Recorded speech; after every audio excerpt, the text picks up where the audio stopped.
the sharing of biased and false news has become all too common on social media. More alarming, some media outlets simply aren't true without checking facts first. Unfortunately, some members of the media use their platforms to push their own personal bias and agenda to control exactly what people think. And this is extremely dangerous to our democracy.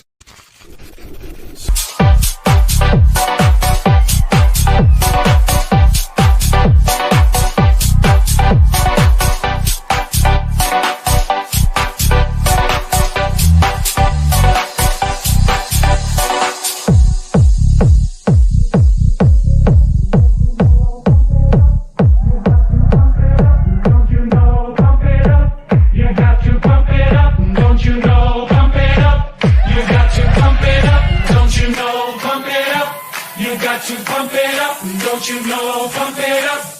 You got to pump it up. Don't you know? Pump it up. You got to pump it up. Don't you know? Pump it up. You got to pump it up.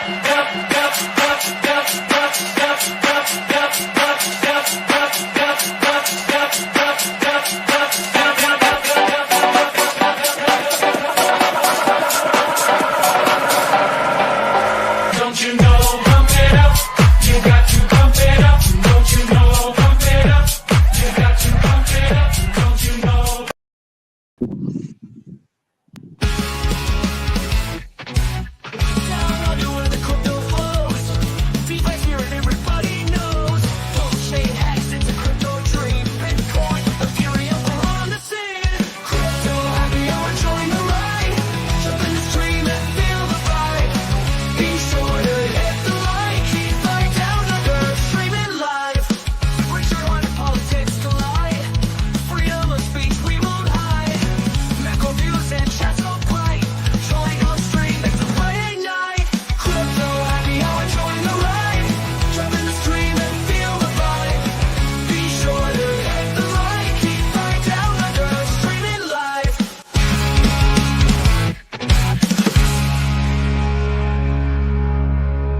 G'day everybody and welcome to the Crypto Happy Hour, and g'day to my old mates True Blue, Base Radiant and Ross Green. How you guys going? What's up, man? Fantastic. What's up? Mate, what's up? The price is up. Bitcoin, it's 100K during the week. Can you believe it? Yeah, that's a good one, wasn't it? Yep. Yeah. So much so that I have afforded myself a fancy new chair so that I can lock in. Like big baller, mate. Yeah, lock in. Thing or what? It's going to be a good ride. Big spender on the new chair. Yep. So, look, price has been going up. Bitcoin hit 100K. Alt season seems to be kicking off. This is the total market cap excluding the top 10. So this is others. And total 2, same story. We're just absolutely killing it. So Bitcoin dominance has been going down, and which is normally the sign that it's time for altcoin season. The alt season, yeah, man. The long-awaited alt season. But is the alt season in the room with us right now? It's getting there. Yeah. So I mean, how did you guys go with the BTC 100K? Did you pop any bottles or just business as usual? I like that. I really like that video of that guy who was, I think it was in 2013, made that video, and then he came back when it hit 100, he did a video, and he came back and did another video with this like high quality camera and stuff. And that's cool. It's the difference in the two. It's so awesome to see. Yeah, because he couldn't believe that it was over $100, and then it's just, here he is again. 100,000. Boom. Yeah, it's so bullish. I like Ivan has been saying, or maybe it was just on a tweet, but I think he may have also said it in his streams. But he says now that we're into this next order of magnitude, it's $0.1 million.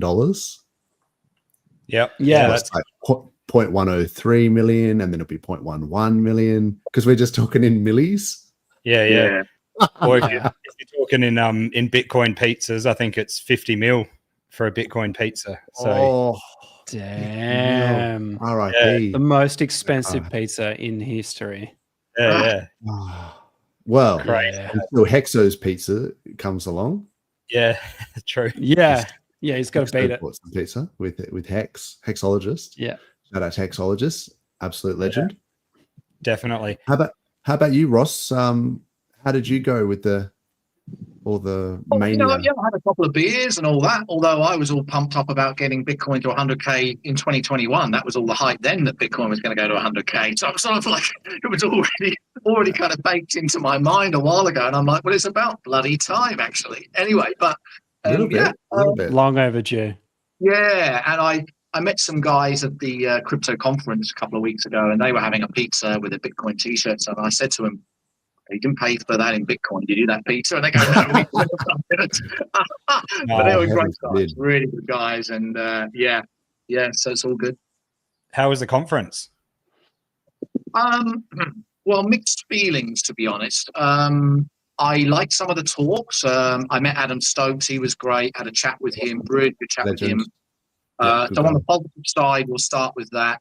I was very surprised by Charles Hoskington's talk. He really surprised me. I mean, I've seen him on a few streams, but I don't know. I don't know if he connects in the way he talks, but maybe it was just that I haven't really given him much chance. But at this conference, he was, on video link, but he was fantastic, talking about everything. Yeah. He's been appointed by Trump, hasn't he? He's got this midnight blockchain that's interoperable with every other blockchain. It's a privacy blockchain. He was talking about all that.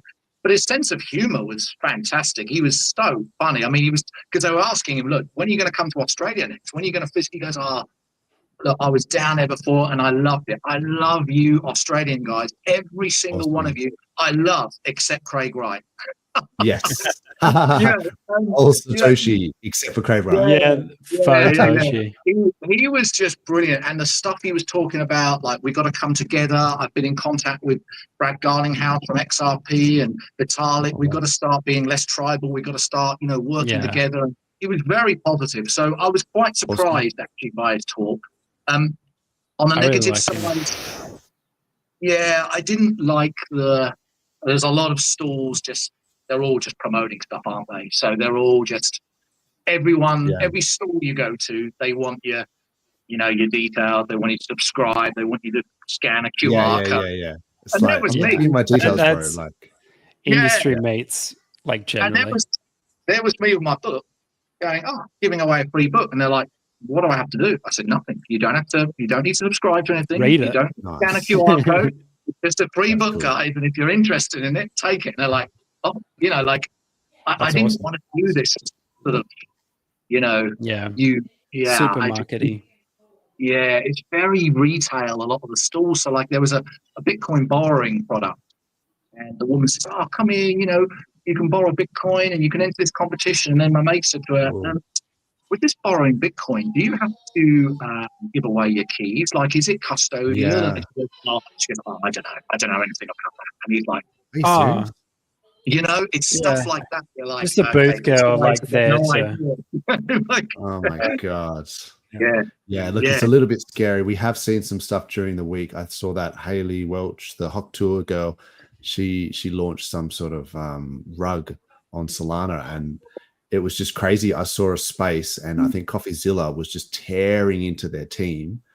It was hard to listen to, but he was basically saying, you've launched it on some exotic Meteora decks, and then you've got all the fees, like over $1 million worth of fees, and it rugged in 6 minutes, man. Yeah, it's crazy. 6 minutes. You could have got so much more.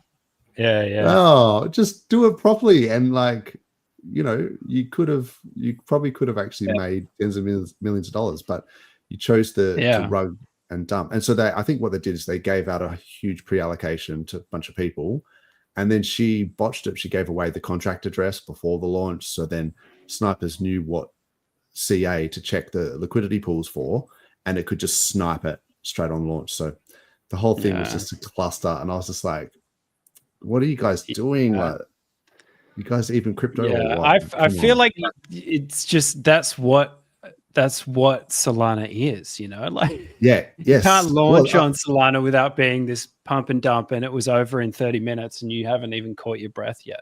It's a bit of a dig. It's a dig, but like I've never seen anything with real long-term hold value, like proposition. It's just degeneracy. Yeah, it's crazy. And I mean, I saw Too Spooky was saying on Twitter before that maybe that's like a top, like for meme coins in Solana. Maybe not. I still think Solana's got legs, but like just to see that rug in 6 minutes, and she was such a high profile, you know. The media meme coin slayed. They're still going. It's still coming out. Crazy. Like it's just articles after articles about like how this is her like fall from like. Oh, really? I just couldn't care less about it. Like, to be honest, but it's like they still think that we care. I don't know. Yeah. Safe to say she won't be doing a keynote conferences, will she? Yeah. She was at that Bitcoin conference and all that stuff, and it's like, why are we must have some weird, like Somi says, shout out to Somi about this worship gene where we just elevate celebrities above us for some. I have no idea why we do this. But anyway, let's quickly say hello. So go ahead, first. No, I don't have anything nice to say. How put it that way? Yeah, that's right. It's like it's the human condition critique. Yeah, it could be. Yeah. Yes, I reckon we're at a stage where we'll probably see Solana change from, you know, being Rugville and just degen central to that they'll get an ETF or something, and they'll change to like, you know, good fundamentals. They'll all put on suits. Yeah. I don't know, man. I don't know. Big change, No, you know it's what not going to happen. I don't think they can go back from that. But isn't it? They want it to. Yeah. They want it to perform over time. They don't want it to sort of disappear. Sol might, because it's the idea that to buy any of these meme coin rugs, you have to buy a Sol like on an exchange or something, and then you can degen into on all these dexes. But you're using Sol, and they're all pulled against with Sol. And yeah, there are ETFs, I think, in the wings for Sol. So it might be, I'm not sure if it was Grayscale, but there was someone big like a Ark Invest or someone. I don't think it was BlackRock, but there was an ETF in the wings. But there's always like people doing ETFs. I think there's an altcoin ETF maybe coming up. But at the moment, it's really mainly just the BTC and ETH ETFs. And I guess, you know, we've seen those both just been cranking lately. Yeah. We can pull up some charts as well. I just wanted to quickly say hello to the chat. Do it. So what is up, Bit Finesse? I think he's edited that, but yeah, that's cool. Shout out to Tangent. Yes. Our fellow Aussie man here. He actually came on this channel a few times, and he's always welcome on. Yeah, we love Tangent. For staying crypto OG while taking heat in the streets. Yeah. Look, he's certainly gone down the Tangang path pretty hard. His YouTube channel will be back up. Yeah, he was streaming on this channel, so hopefully he'll come back. I think he does spaces and stuff a lot now. Yeah, and he's on with Crypto 7 a lot. I personally don't get into too much Crypto 7, but yeah, occasionally when I see Wednesdays he's on there, I have a bit of a listen. So when we say he's taking heat in the streets, is he copped some flack or something? Is that what we're saying? I haven't followed it. I think people just don't understand like his sense of humor. Like I've met him many times. He's a great guy. Like he's a legend in real life. You understand that he takes the piss. Like he's laughing all the time about. He doesn't take things seriously. So when you read it in text on like a tweet, you think, oh my god, this guy's lost his mind. He's going all in on some shitcoin. Yeah, but he's probably just having like the biggest laugh, thinking this is sarcasm. He's saying throw $50 at it is what he's saying. But exactly, his sense of humor sometimes I don't think it doesn't translate to text, and people would just be like, yeah. I'm sure he's still like a pretty big Hex OG. Like he still have pretty big bags, I'm guessing. The g'day to Kanga. Love the intro video. MSN are all fake. Man, that is so crazy with the way that they were so synchronized in what they were saying. Yeah. I mean, and that was all over the US around the pandemic when they were just reading from a script. And then they've got the audacity to kind of say that, you know, X is like a threat to democracy and a threat to freedom of speech, and because of the misinformation, it's like that's the only platform where you will get unfiltered freedom of speech. Everywhere else is just getting censored. Yep. So yeah, I definitely agree with you there, Kanga. Pulse Jitsu, what's up, Fast Abdul? Yes, we're crazy. Too early for you. Fast Abdul. Enjoying watching him on Maddie's streams a fair bit lately, and when he can get a word in with Kareem on there. But yeah, it's he's always got some good value to put in. So I appreciate Fast Abdul. Yeah, he's good. He's funny as well. He's got a very dry sense of humor. Yeah, exactly. Kareem's got some good macro knowledge, I noticed. He quite often talks about different markets and this, and you go, what was it? Say that again. So, yeah, what's up? Hexagons building an inclusive freedom community for sure. Yeah, PulseChain is freedom chain. You know, freedom to transact on PulseX without censorship. You know, you can save with Hex. It's censorship resistant, and PulseChain itself is effectively speech on the blockchain. So, yeah, I think Richard Hart is a huge sort of has been a huge proponent of freedom of speech and freedom of movement with the sacrifices, and that was all way before it became a big issue with the Trump and Elon sort of push as well. Yeah. What's up, Crypto Class? She is almost ready. There's a new chair there for you to fill at some stage, Class, when you get back. Look at that. Yeah. She is almost ready to give birth at any minute. If I have to go, then we know why. Yeah. Don't even say bye. Over. Just leg That's right. Straight to the hospital. Yeah. Yeah. Awesome. Peace from CA. Is that California? Don't know. He's celebrated by selling some Bitcoin. Yeah, I think you are not the only one, Fast Abdul, because the price has gone down from 102K to like, what is it? 97. 97.8. That's right. He made the top. G'day, McNuggets. What is up? You have to let us know what's going on with this pDAI vote that's going down tomorrow. You know, let us know in the chat if you're a pDAI fan, if you think it's legit, or whether you think it's, you know, a meme coin and people speculate. You know, either way. And I'm interested. Can you just summarize what is the vote for? Good question. We need to get McNuggets up here to explain it. Vote for? Yeah. Oof. Yeah. Geez, exactly. What about Fast Abdul would know? He should jump on with us and Is fill it us in. something to do with collateral or some? Yeah, it. Well, that needs to be done, but what the actual vote means, yeah, sure. I think someone in the chat will be able to help us out there. I'm sure there's some pDAI guys there. I think during the week there was a wallet that had voted in that sort of PMaker voting thing, but and then they left a message that said, you know, for the glory and love, and it seems to me like they're trying to make it seem as if that's Richard Hart. So it doesn't sound like it's Richard Hart to me, but you know, I could be wrong. Maybe it fully is. Who knows? So I guess, but it certainly wasn't the OA bags. Like I think they were saying if the OA voted, then that would give an indication. Yeah, absolutely. But yeah, maybe people can let us know. Right. Fast Abdul said there it's to vote to change what can be used to collateralize the pDAI. Right. Makes sense. Oh, okay. Makes can sense. be used to collateralize.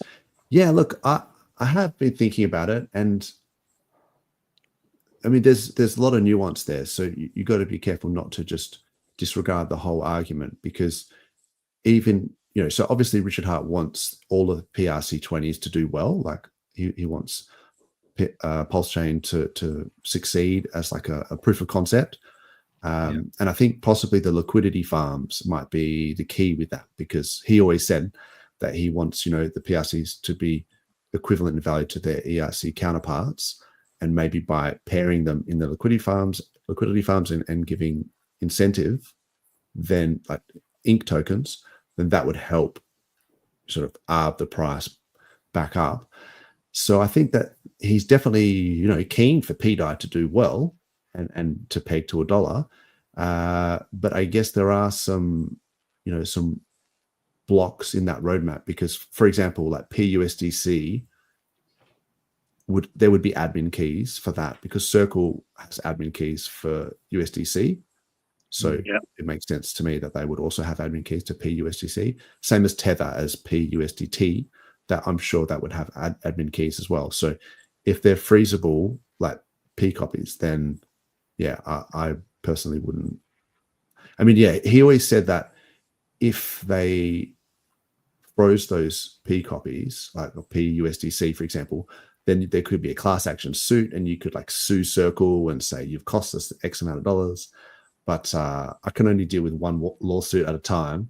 So that's why I'm not in TON at the moment.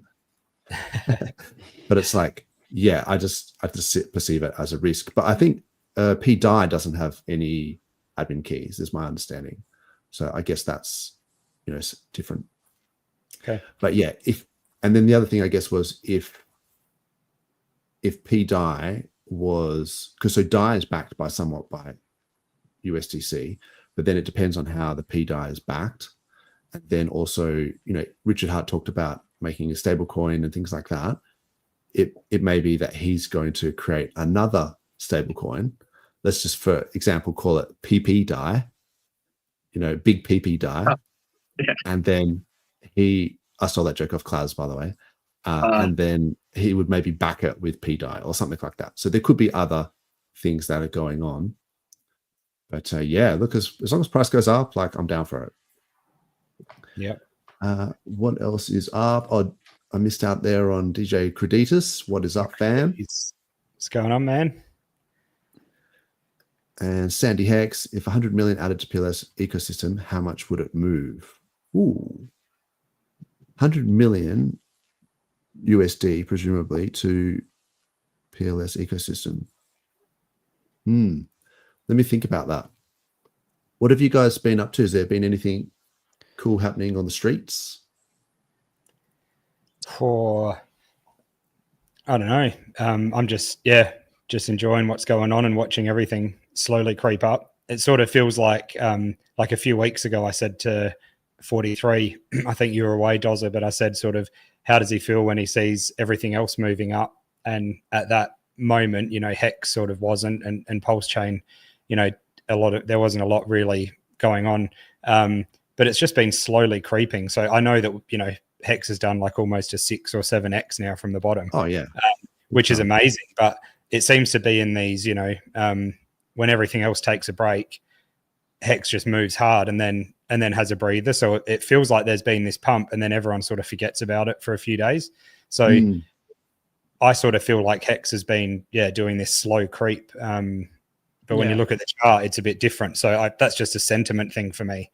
But just been enjoying looking back and seeing how things have actually moved. But it's sort of pretty exciting watching all these other coins, pop off, even the older sort of coins from 1 or 2 cycles ago. Boomer coins. Just watching them start to pump hard, that's what I call. which is really cool. Yeah, it means that they're still on, and it means there's a lot of hope for new coins to stick around for a while as well. So so this is the thing. This is almost like those boomer coins or Dino coins, some people call them, but it's almost an indication that retail is here. And so that, I think this is just alt season. So just to comment on what you're saying there, so in terms of this is Gerardo, shout out to him. He said that if you'd bought a bunch of different cryptos on the day that PulseChain had launched, so ETH has done a 2x, PLS is 2.29x. So he's counting from the day it launched. I think the Pulse price was 404 around about that you could bridge in and buy it for. And then BTC 3.5. Hex has done a 6x. So on the day of PulseChain launch, Sol 11. So that puts it in perspective a little bit as to what's been going on. PulseChain Bridge has definitely got we're seeing an uptick in bridged in funds. So going back to that question, Sandy Hex, the 100 million added to the to the PLS ecosystem, I mean, you could almost, calculate like how much has actually gone in over these dates in terms of stable coins, or whether it, or what. I mean, most of it looks like it is Hex and stable coins. Yeah, Hex and stable coins and wrapped ETH. But yeah, you could certainly extrapolate, but it doesn't take much. Like a little bit of extra bridged in funds adds a lot to the whole ecosystem. And so apart from the total 2, is on a tear, like I sort of said, it is reaching a little bit of resistance here. So this was the previous all-time high for total 2. So this was the daily close, 1.63 trillion. Yeah. So I feel like that is a pretty massive line of resistance. Like it's literally the all-time high. And look at where we are now. I don't know if you can see that well, but we're literally just sort of getting rejected off it now. So if we can bust through that, yeah, if we could get through that, like as a total 2, I feel like the whole crypto market is sort of poised, and Bitcoin dominance getting crushed. So this is sort of like ushering the alt season. S&P 500 is still strong, like stock market's strong.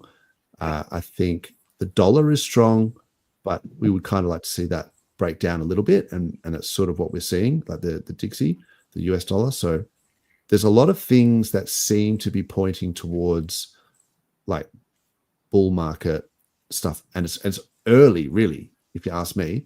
The SAC wallets. So Richard Hart is in the green, or I should say the OA, the SAC wallets for the Pulsechain ecosystem.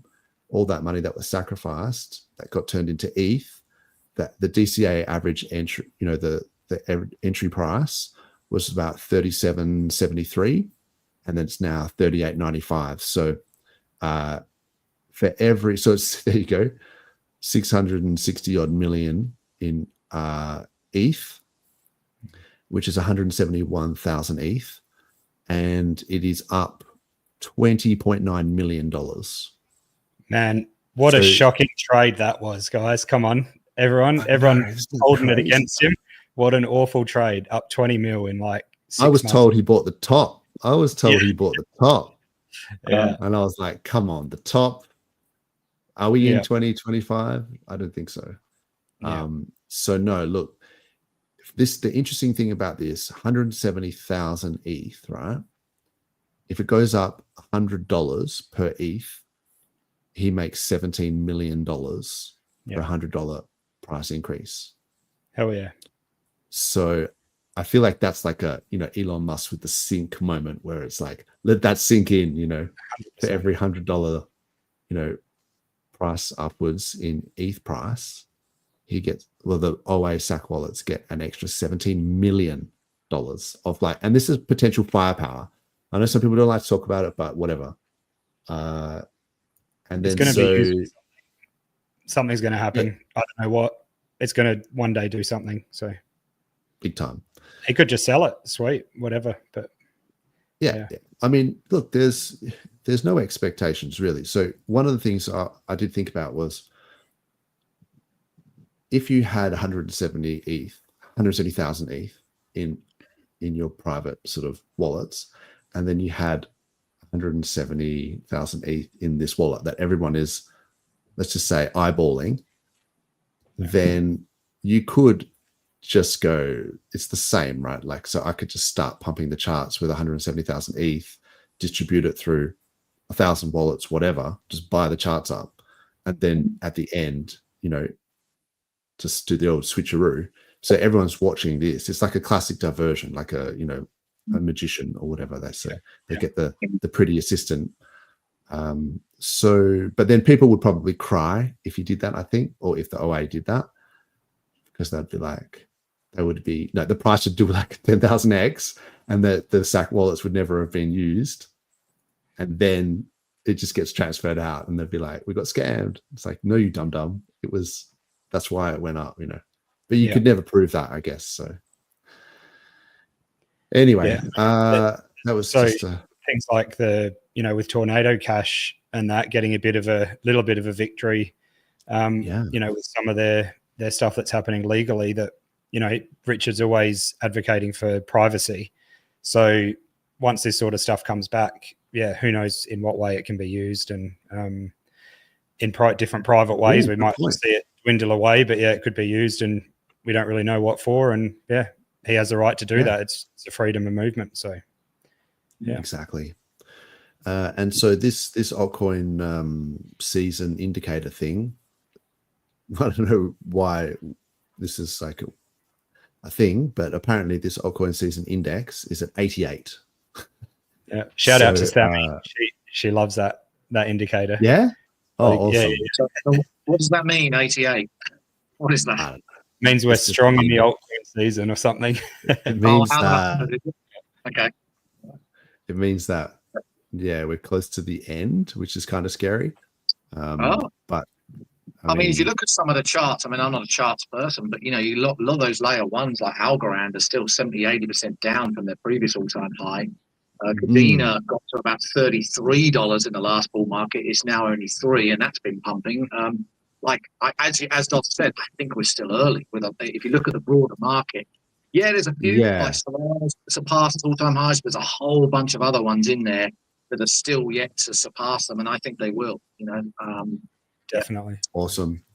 No, look, you've seen a lot of chains, and you've done a lot of research and stuff, so appreciate your insight, Ross. I tend to agree. I think it's, you know, we might see some double tops. We might even see, you know, heaven forbid I utter the word a triple top. But I do not want to usher in the doom. To this. Man, nothing is off the cards, you know. So it's a hard one, because I think we looked at the charts last week, and we were saying in terms of the ETH BTC ratio, it looked like around sort of February to April could be the time. Is this actually 43 down here, or is this someone else? It could only be one of two people, I reckon. All right, let's pull him up. What's up, Angry Naked Guy? Are we about to get banned off? Oh, here he is. Hey, boys. Hey. In the dojo. Nice. Man, very well, mate. Very well. Have you just finished sparring? Have you? That's right. Yeah. It's a little midnight sparring. Helps me get to sleep. While listening to us, man, far out. We must give you a bit of an extra hit of energy, hey, with all this sarcasm. Indeed. Now, sarcasm is indeed the highest form of humor. I enjoy it. Nice. But I was just driving tonight, and after I drive, I'm always like kind of wired. So I'm awesome. I'm here. Thanks for joining us. Yeah. My pleasure. Good to see you, Fast Abdul, or Angry Naked Guy. Yeah. Oh, yeah. Oh, I still got that up. Sorry, I was just in a different chat where that was appropriate. That's good. That's hilarious. Good. I just wanted to quickly sort of bring up a couple of things. So, I agree with what Ross was saying, that I still think there's plenty of time to go. It's interesting to see we've got like Rand, for example, starting to talk about, you probably can't hear that, but he's sort of, or maybe I should play it. Should you want to hear Rand say nice things about Hex, or? Might as well, for anyone that hasn't heard it. It's a change in the wind, isn't it? Yeah. It's good to hear people saying nice things about Hex, isn't it? Yeah, let's actually listen to it, because I only just got the link. Let's see. But if there is a new chair of the SEC, and the new chair is pro-crypto, and right now the biggest problem that Pulse and Hex have got is that Richard Hart is being sought after. He's a sought-after individual by the SEC, right? Then maybe if we get a new favorable pro-crypto person in the SEC, Pulse and Hex will actually run. Now, full disclosure, I'm not buying any, but I've got to give you guys unbiased coverage. And what you can see is that these guys have already started running. So if you want to play the narrative of the new SEC chair, and the fact that he may drop or just loosen the charges against Richard Hart, then that could actually be a good play, right? Let's look at some catalysts of things that can got to give us unbiased coverage weeks after he pops the Hex and Pulse chain bubbles. Yeah. Look, shout out to Crypto Around. Like, I appreciate that. He's at least it's awesome mentioning us, and I feel like when the green candles they speak volumes. So everyone who sort of gatekeeps us, they eventually come around once the green candles come. Yeah. It's the best advertising there is. Exactly.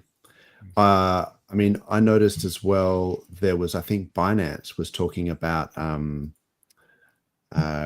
see if I can pull it up, but here it is.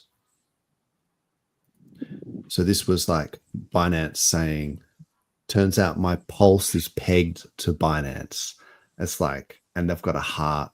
Yeah. It's like, I feel like they're just, there's a pulse, there's a heart. They're trolling. Pegged. They're trolling. Trolling but they love the engagement farming. Yeah. 318,000 views, over 1,000 retweets, 200 bookmarks, and then like Hexo and Somi and everyone just, just well smash. done. That's quality trolling. That's the kind of trolling that pays in dollars. Yeah, definitely. They're hanging to sell their copy. Right? What's that, man? Any publicity is good publicity, right? Yeah. Look, I've seen it around. Like that's Binance, and we just saw Crypto Rand talking about it. And then now look at this Altcoin Daily. This was literally on the 6th, so it's today. Yeah. So I mean, these are the memes that people don't realize that Richard Hart is a meme. Like him doing all this stuff is so memeable. And yeah, of course, yeah. It was all part of the plan. This is them talking a bit about Bitcoin holders, saying, this is Bitcoin holders with their, Louis Vuitton bags. But meanwhile, they're showing Richard Hart, and people are like, hang on, who is this guy? So, what's up here? 43 OG, how you going there, bro? What's going on, guys? Oh yeah, we're just showing that a lot of these influencers are sort of seeming to change their tune a little bit. We had, Altcoin Daily, Crypto Man Ran, and even Binance.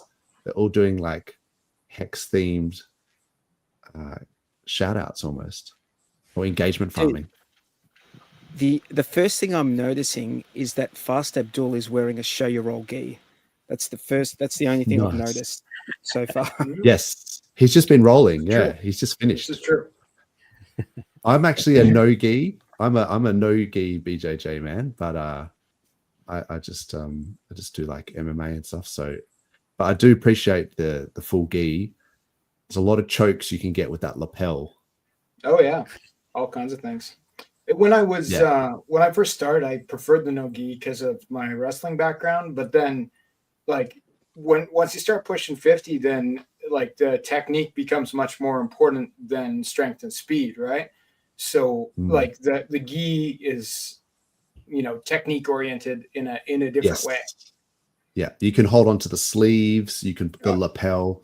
I mean, the lapel. If I ever wrestle with guys with gis, I literally just do the lapel choke, and it's like within about 3 seconds, most people are like, "Hey," because those lapels are so strong. It's not like a regular. You try that with a t-shirt, you just rip the t-shirt straight off them. Yeah, but those gis they're brutal. Once you've had it done to you like a few times, you realize you're like, okay. Oh yeah, respect the collar. It works two ways though too. Like you can grab your own gi for all sorts of purposes of your own, right? Like including choking other people, right? Or keeping someone from breaking your arm in some way. Oh yeah, exactly. Yeah, like a nice Ezekiel sleeve. Ezekiel chokes, and even with throws. I used to like in guard. I still like in guard taking out your opponent's lapel from outside of his belt and feeding it around the back, over the back of his neck, and then using the right hand to hang on to it over the left side of his shoulder, and then use that to control him. And then you've got this left hand free while you're holding him down, like you're holding him. Call that choke? Is that what you call it? It's not like, unless you grab the shoulder on the other side and do the cross choke. Yeah, it's just more just a posture thing, just keeping the posture down. I used to love that, you know. Yeah, and if people are wearing jackets, you can kind of do that with people with jackets as well. You treat them as like a gi. So take your jackets off if you're fighting in the street, peeps. Far out, because you can throw people with their jackets as well. Like, oh yeah, there's some awesome throws. Don't fight in the streets. What are you saying, Dozza? That's bad. All right. Don't get me started. No, I'm just saying, take your jacket off. Yeah, for most people, that's probably the right move. And don't pull guard in the streets either. Yeah, so he's probably got 3 friends that are going to try and kick your head in. Yeah, that's if you're taking your isn't it? jacket off in the street, that's got to be like the universal sign for it's on, doesn't it? Yeah, that's right. Hold my beer while I take my jacket off, and the rings as well. If I take my rings off, it's like it's getting serious now. But yeah, always watch. This is a self-defense thing though. If you're standing next to someone and they're within your, you put your hands up, protect your face, all that sort of stuff. But if you see them clench their hands, the fight has started. So don't be afraid to preemptively punch someone in the face if they've clenched their hand, because you've got about 30 milliseconds before they swing. So I've seen that a lot. Anyway, speaking of on that fight talk, what about BitBoy? I think he's up tomorrow, isn't he? I was going to say. I was just about to say that. I think BitBoy is fighting Ansem. So nice. There may or may not be a reach disparity here. Yeah. Oh no. I'm concerned for BitBoy on this one. Well, you probably wouldn't be if you saw Ansem fight last time. Oh, really? Okay. It was, he's just terrible. It's just like, I don't know. I don't know what he was doing. He was just hugging the guy and he's eating punches. That the whole thing. That was like, what are you doing? But it's boxing, right? So, yeah, not sure. Look, I hope BitBoy does well, but that's got to be a decent reach advantage. That's for sure. The question is, did Ansem train, right? Like, we know BitBoy trained. He trained before, and he clearly fights with a lot of heart. But like, if a man who's 20 years younger trained and is conditioned enough, and the fight goes more than 3 rounds, well, when's the last time we saw that problem happen, right? Yeah. The Mike Tyson thing. I mean, well, we could go into the Mike Tyson thing as well, quite a lot, but yeah, definitely the age difference, him gassing out, like, I don't know, BitBoy's cardio. I don't want to say too many bad things, but he's a brawler. Like, if I say positive things, he's a brawler. He's got heart. He seems to have this, the dog fight in him. But I sort of wish that these guys would get actual trainers. At least he's got his hands up in that photo. But just sometimes these guys don't even have their hands up, or maybe because they're gassed. I don't know what it is, but you don't reckon he has a trainer? I reckon BitBoy does. Yeah, they do, but I don't know. They don't listen to them, maybe, because you sort of watch them fight and they just start throwing haymakers, and you're like, I don't think your trainer told you to do that. I don't think he didn't have enough training. Like, there wasn't a long enough timeline before the first fight for BitBoy for him to have like a real style, right? Like, 3 months of boxing lessons. How good are you going to get? Talking about holding your hands up, I used to do amateur boxing with headgear over 10 years ago. And believe me, holding your hands up after a few rounds, and if it's 2 or 3 minutes round, is very difficult. Like, the weight, and that's like, it falls down. Yeah, that's the thing. It's so hard to hold your hands up. Like, it's that's why you train. Like, that's why you train, like, conditioning. Yeah, that's right. Yeah, that's you do that many rounds so that you can have your hands up at the end of that 5th round or whatever. Yeah, look, I don't know, and with the headgear on, that your field of vision is really bad as well. You've got almost no peripheral vision, so that's not great. But I think there was, I don't know where that fight is taking place, but interesting to see the outcome. But Don Marfan, he won his fight. We talked about that last week. The MMA guy, the Aussie. Yeah, he just smoked the other guy in like a minute. Any footage of that? I did actually have some footage of it. I can send it to you maybe in the private thing. Oh, yeah. But basically, same deal. Like, this guy had his hands down and then just like an overhand, I think, and then just took his back and then rear naked choked him. So it was over in like a couple of minutes. Nice. You should get in on this celebrity violence, Dozza. Yeah.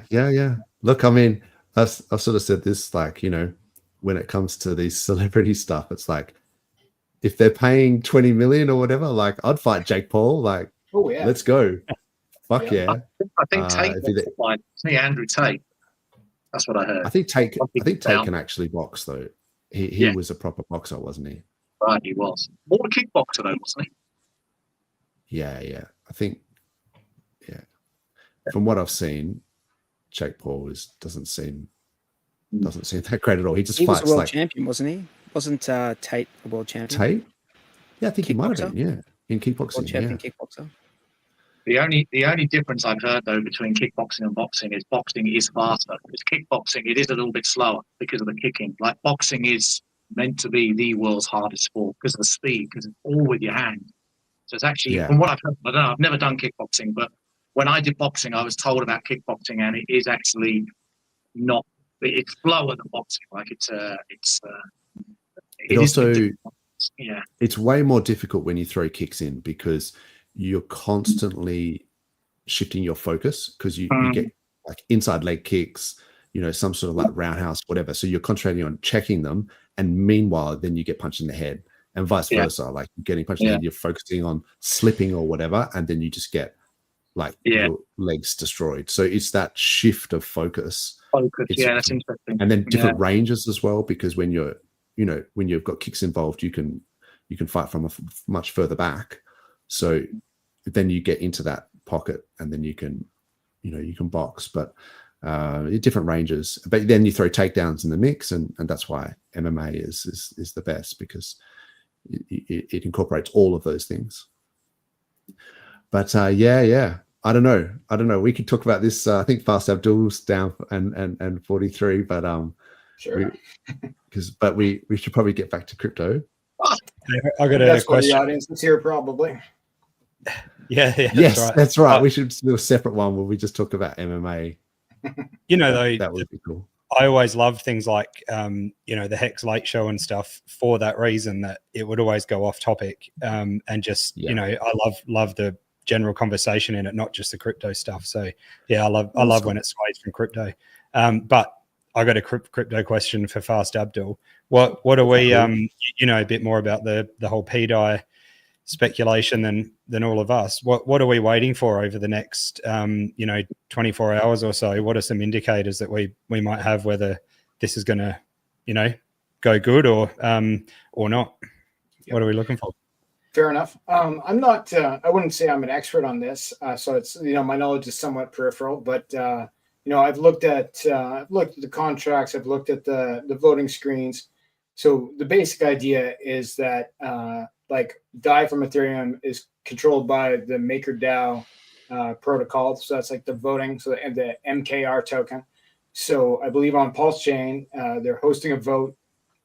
I think the story is that they're connected to the MakerDAO contract, and so they can vote to make changes to what can collateralize the DAI on PulseChain, the pDAI, right? So right now, what would be in the contract would be like Ethereum, which probably thinks it's Pulse on the PulseChain, and then like a bunch of weird tokens that don't have a lot of function, like USDC and stuff like that, probably like Gnosis token, I think, like things that don't make sense. What makes sense in the Pulse chain is where the money is. So like Hex, Pulse, PulseX, Inc., possibly other things. Then there was some speculation of whether they try to work in Atropa tokens and things of that nature. I haven't looked at it recently, so I don't know if those are even up for vote or not. But the next big thing to watch for is not just does the vote go through, because I suspect the guys who are putting up the proposal probably have enough votes to put it through. It's more which wallets vote, right? So does a wallet that you can connect to RH vote for the proposal, yes or no, or anything? I think any vote would be bullish, from like the HexOA wallet or something like that, the PulseChain Sacrifice wallet, the original market maker bot for PulseChain, like anything that you could very directly tie to Richard Hart. If it voted yes or no, or did anything except for strictly ignore it like it didn't exist, that would be very bullish, in my opinion. Now, I think there seems to be a tendency to tie things to Richard Hart that may or may not be him. Like, like obviously, like, you deploy the Pulse chain, you fork all of Ethereum, like your wallets are going to touch a lot of stuff, right? So exactly. I'm not saying that what they've said isn't true, because I haven't done due diligence on that. I'm just saying some of it sounds like maybe they're stretching. So, and sometimes they make, well, it's maybe this wallet, it's maybe also this wallet. They provide so many options. One of them must be true. Well, maybe or maybe not. So I think those are sort of the things that I would be looking for. The other things, like longer term, I think we'll be looking for support from more serious protocols and teams for the pDAI concept. I think it's an interesting idea, but can it make it to $1 without some more serious assistance? I think that's going to be the real question long term. Yeah, for sure. So awesome. would we get other people working on this collateralization if it wasn't, say, the Sacrifice wallet or the OA or whatever? Is it something that other people are going to join together and do, or is that not possible? Is it basically with the OA this can happen and not, or can it be done otherwise? Well, it depends how you look at it, because if we look at like the MakerDAO contract and you want to have an over collateralized stable coin, right? Meaning that you can always redeem the coin for $1. Because the basic concept of a stable coin is two-sided, is there's a ceiling and there's a floor, right? So if it can go to $1,000, that's a fail, right? If it goes down to 80 cents, that's a fail. People lose confidence, though something can come back up. And we saw that, in the last year or so with USDC depegged for a weekend, basically. And then on Monday, it was fine, right? So because their system clearly worked. But like the bottom line is you have to be able to, if you could buy a pDAI for 90 cents, you have to be able to redeem it for $1. So the collateral has to be there. So to over collateralize pDAI with the current numbers, and I don't remember the exact math on this. I did it on screen with Kareem the other day, but the basic concept is if you took all of Richard Hart's ETH, or you took all his ETH and he put it all on the pDAI contract to collateralize it, right? Mm-hmm. And ETH went to 55,000 each, you would have a fully collateralized pDAI. Yeah. So it's a big number, right? Yeah, it was something billion, wasn't it? I can't remember what you guys said, but it was a shitload. A silly number. It would propel the Pulse chain to be, the second biggest chain in crypto or something like that. Is what the math that we came up with. Like we'd be just under Solana by a hair, kind of thing. So, like, could it be done? Yeah. If the contract works, if ETH goes to $55,000 each, and if Richard Hart wants to do that with his ETH, then in theory, I think it maybe Bass, maybe you'll have a better idea than me if you've ever looked at that contract, because you're an actual dev. Yeah, I haven't looked into it. Is there a front end for the DAO, for the Pulse chain side, or is everyone interacting on like Pulse Scan or something? They've created a front end for the DAO. Yeah. Yeah. Okay. Interesting. Yeah. So yeah, I've seen the screen, and like it looks like basically they copy pasted what was on Ethereum to Pulse chain, and it appears to be that. So I'm assuming that there's not admin keys that have to be implemented, and that it's just going off of like literally the copied code, and then the maker tokens are able to vote and actually make a change. Though I don't know enough about MakerDAO to say for sure that there's not admin keys somewhere where someone could turn something off. I've heard there is for USDC in particular, which is why that's perhaps a riskier one to try to do the same thing with. But if there's not admin keys and the DAO function works, you can vote in this new collateral. I think you can vote in other things too, like changing the maximum minting amounts and stuff like that, which I think is why we have so much pDAI on the Pulse chain versus on Ethereum, is because somebody voted to change that the amount that could possibly be minted. I think things are possible. Like if you had, the king's treasury at your disposal. Yeah, So I've sort of talked about this last week. Is sometimes when you have a narrative that begins with if the OA does X, Y, Z, and then I'm always a bit skeptical because I don't like to have expectations of, especially with such big dollars, that because you would kind of think, why wouldn't he just create his own separate stable coin rather than use one that has code that's been forked and then is at the whim of the maker DAO contract, and how it can be, that ceiling can be raised, and how there's been X amount minted and all this sort of stuff. It's like, I feel like he could possibly just make his own stablecoin if he wanted to. But surely it would cost much more to make his own stablecoin, Dozza. Wouldn't this be cheaper? Yeah, I mean, you could make a lot of arguments, to say that he could back that stablecoin with the pDAI, but it doesn't mean it has to be at $1. Like he could just be using all sorts of collateral to back it. Yeah, it's an interesting one. I think we could talk about it for a long time, but it's one of the many narratives that goes along on PulseChain. I think can I just jump in for a second? And yeah, go for it. I think if that was if the whole pDAI thing was to eventuate and work out, and RH is behind it in some way, then I guess it would add to this whole forking Ethereum narrative and having things work, like DeFi things work on the fork, like, because that was sort of the test that was being put forth back in the day. Can we fork Ethereum and then still have true DeFi things still work on the other side? So I mean, that would be, I guess, an argument for if he was behind it and if it did work. But I mean, yeah, who knows?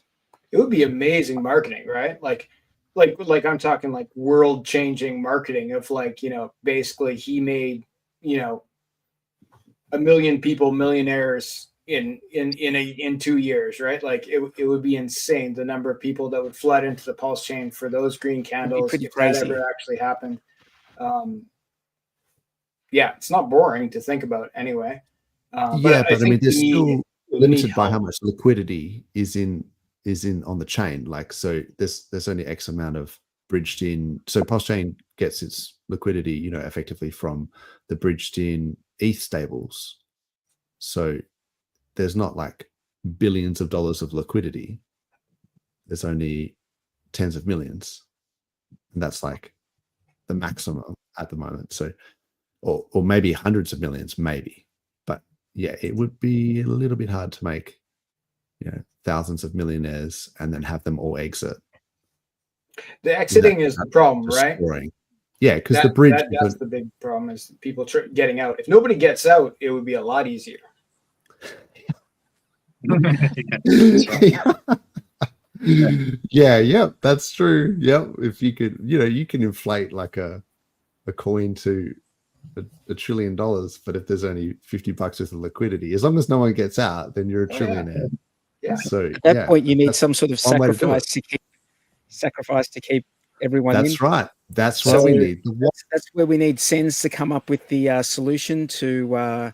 It's just $1 million. No. You don't need that. You just need the wallet, bro. You just need the wallet. We just kick the can down the road for one more cycle, and everyone just sacrifices for the Richard Hart wallet. Yeah, sacrifice your pDAI for the Richard Hart wallet. That's a great sales story. I don't know. I mean, yeah, I like the whole longevity. 10,000 wallet points per pDAI. I really hope it does, go through and it does eventually peg, because we've got a lot of eyeballs on us. I've sort of noticed, and other people, watching this space. And so if it turns to crap, people like Erica Wall and stuff like that are gonna, not just that, but, lots of people are gonna have just another bit of ammunition on so especially if he was to come out and out himself as being attached to it, so that would be seen as a failure. So if you keep it at arm's length, perhaps. Look, once again, I have And then no idea. I'm just speculating. No, I see what you're saying. Yeah, I think Erica Wall came out and said, Erica Wall talked smack about Richard Hart buying the top, or the OA wallets buying the top of ETH and all this sort of stuff. And now they're in the green again. So it's like sometimes people can dunk on someone like for the short term, and then over a longer time frame, it's like, what's up, Erica? Like, I thought you said that the OA wallets bought the top. How come he's in 20 million profit today? Like, what happened to that? So, yeah. Is he what does he have to do with that?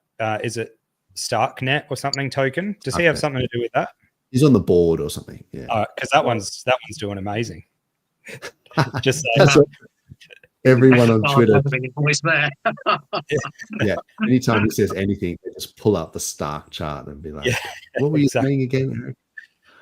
I just wanted to point this one out because there's all these different narratives going on PulseChain, and like, there's UFO coins, there's, the alien, the gray concert coin, and there's the Tangang stuff. The Gray's currency that's been killing it.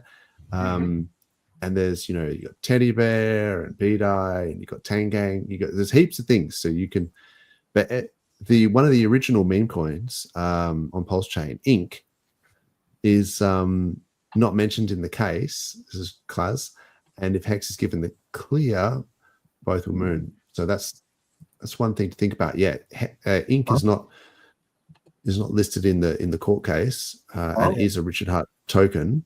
So people could just speculate on it. Like, I still have this thing that Ink is being minted into existence, once per second with the MasterChef contract sort of thing for the farms, and so it's also been sell pressure in the farms because people are trying to offset their impermanent loss.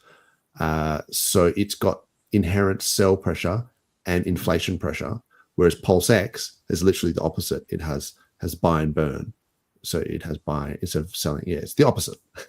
So like, I always think, Ink PLSX is destined to go down, like as a ratio.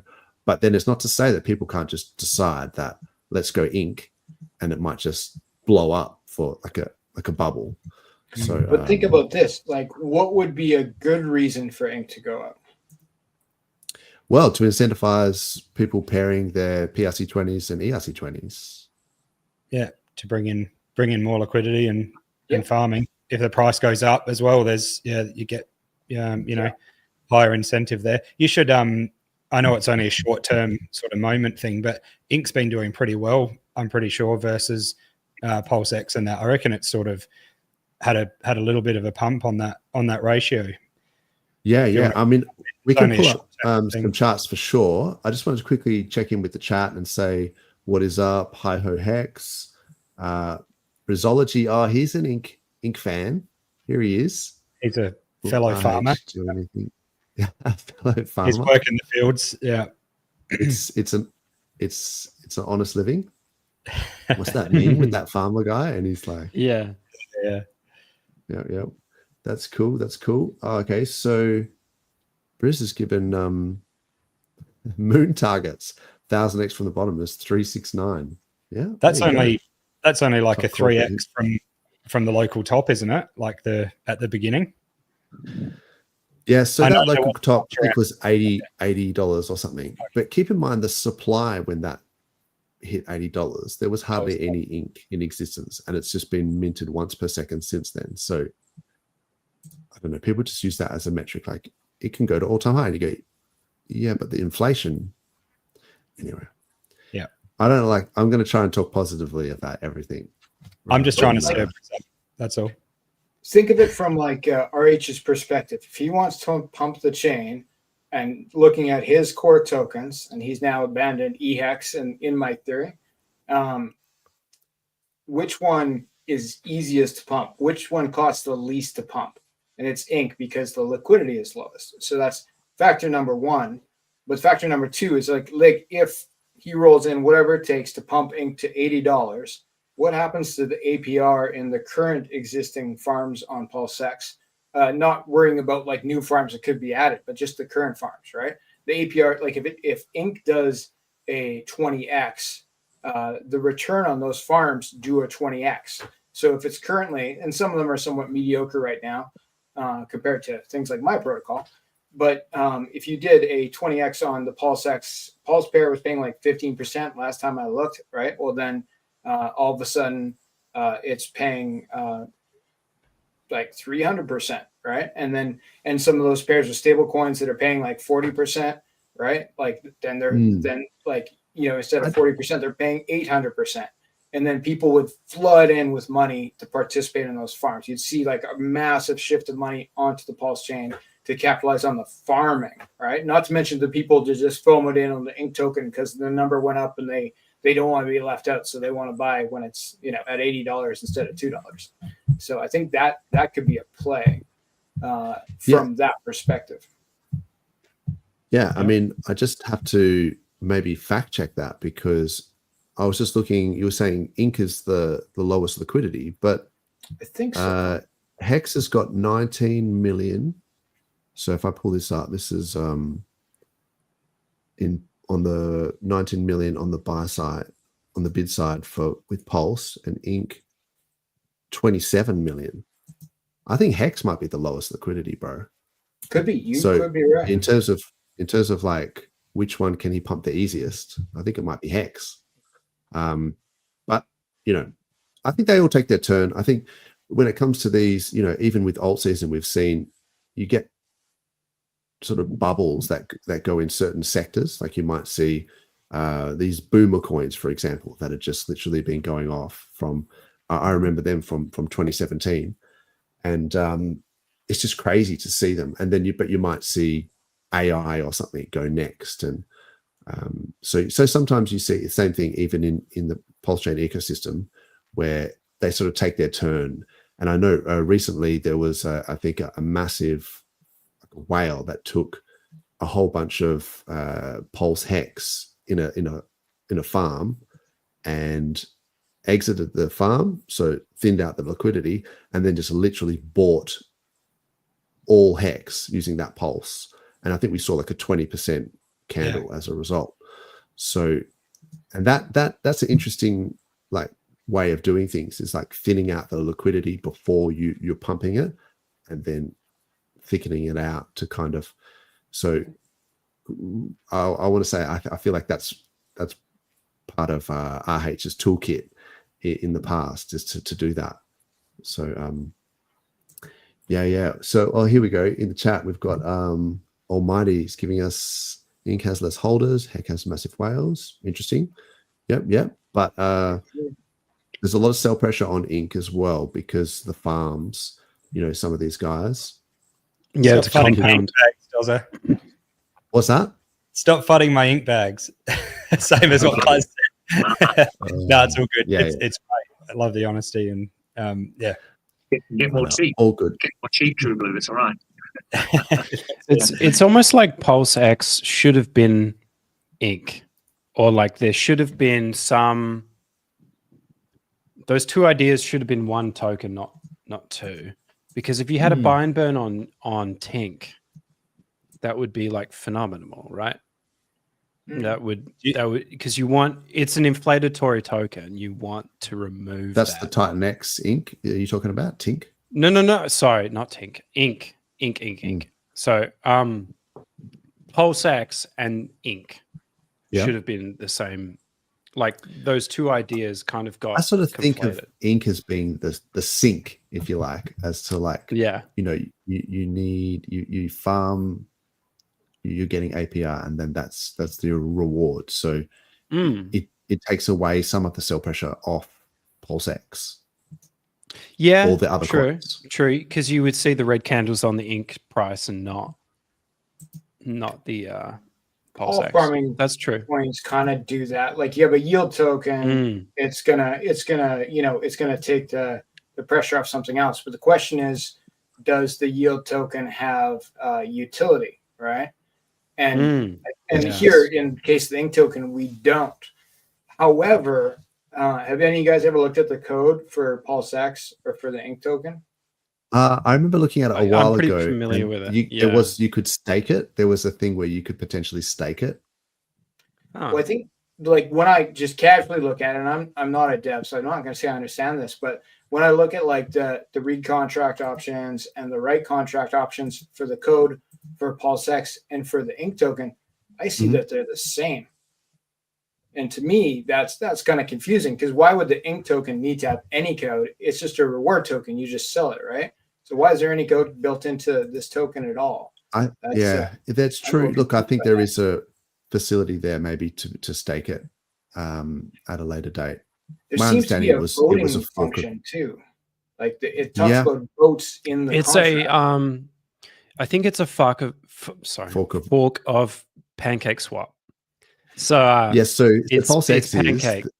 But I always thought it was, so ink was a fork of yams. I never checked this out, but I was under the impression that it was ink that came from yams. But it might be a bit of a moot point. But like what you're saying, Fast Abdul, is that there could be some other inherent value in ink at a later stage, and then people who are accumulating it rather than just dumping it might actually have some hidden benefit in the future.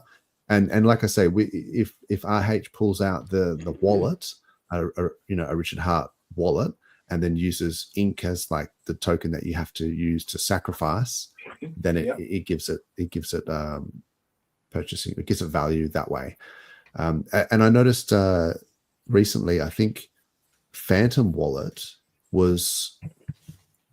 this is number 2 on the second most downloaded app on the iOS App Store. So you got to be careful of these top signals sometimes a little bit, but it does show you that like Phantom Wallet, I guess, is part of the Is success. that a specific chain wallet for Solana? Yeah, well, it's multi-chain, but it's mainly for Okay. Solana. So Solana, that makes sense. That makes sense. It's the main wallet for Solana, I guess. So, but you can spin up Bitcoin addresses or EVM chain addresses, and they do swaps and cross-chain things in the wallet, and kind of like the internet money wallet. Like I kind of hope that KG's, so that might be the equivalent for PulseChain, or if Richard does his own wallet. But I feel like the wallet success, and so maybe part of Solana's success could inherently be the fact that Phantom, it has such a great user interface.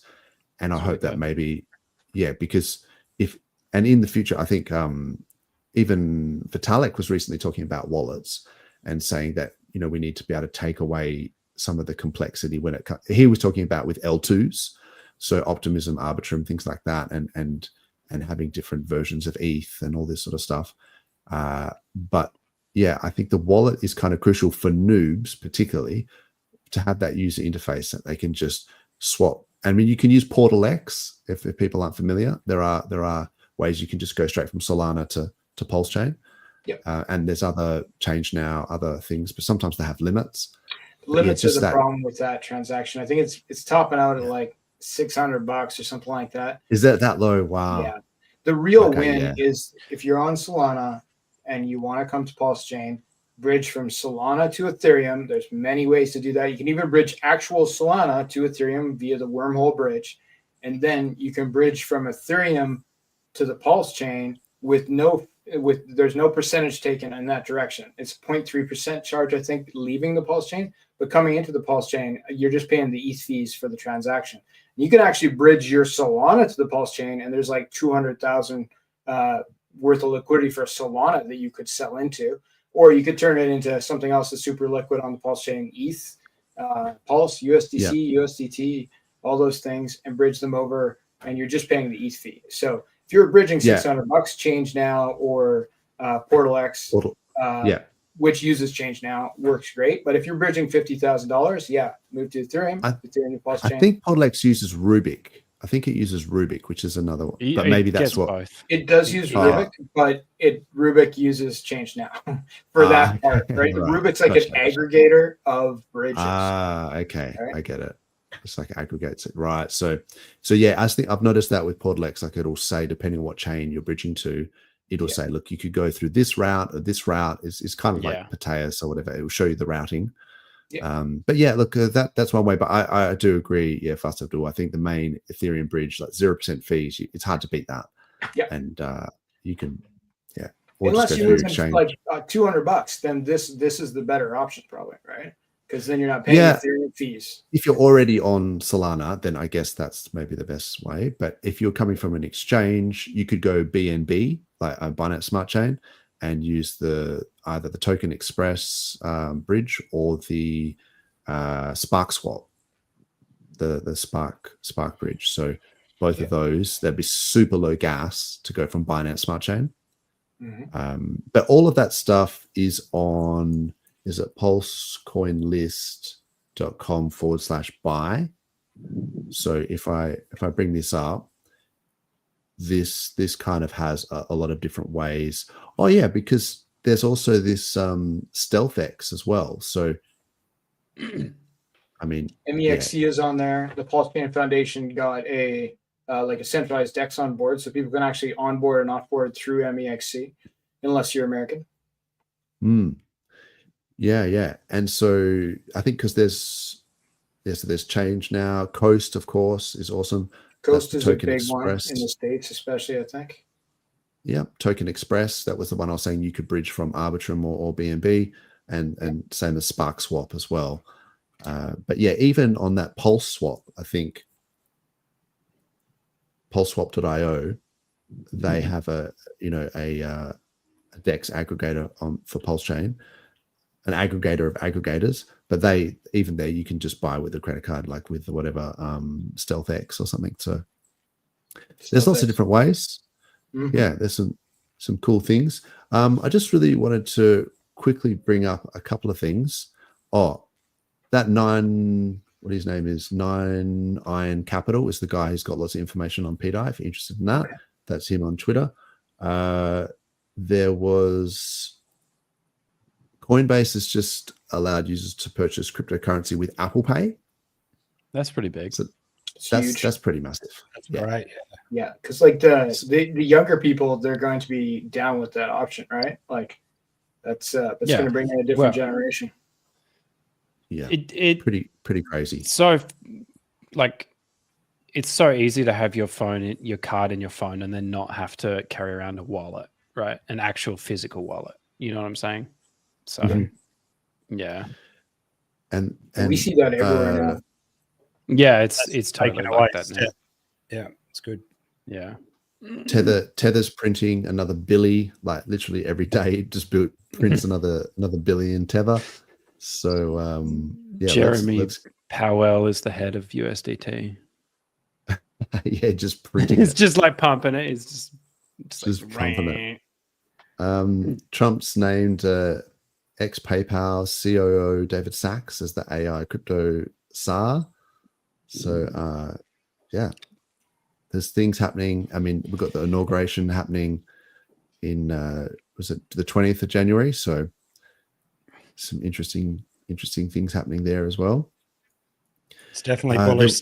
Even Trump made a post when Bitcoin hit 100K, like saying, congratulations to all Bitcoiners or something.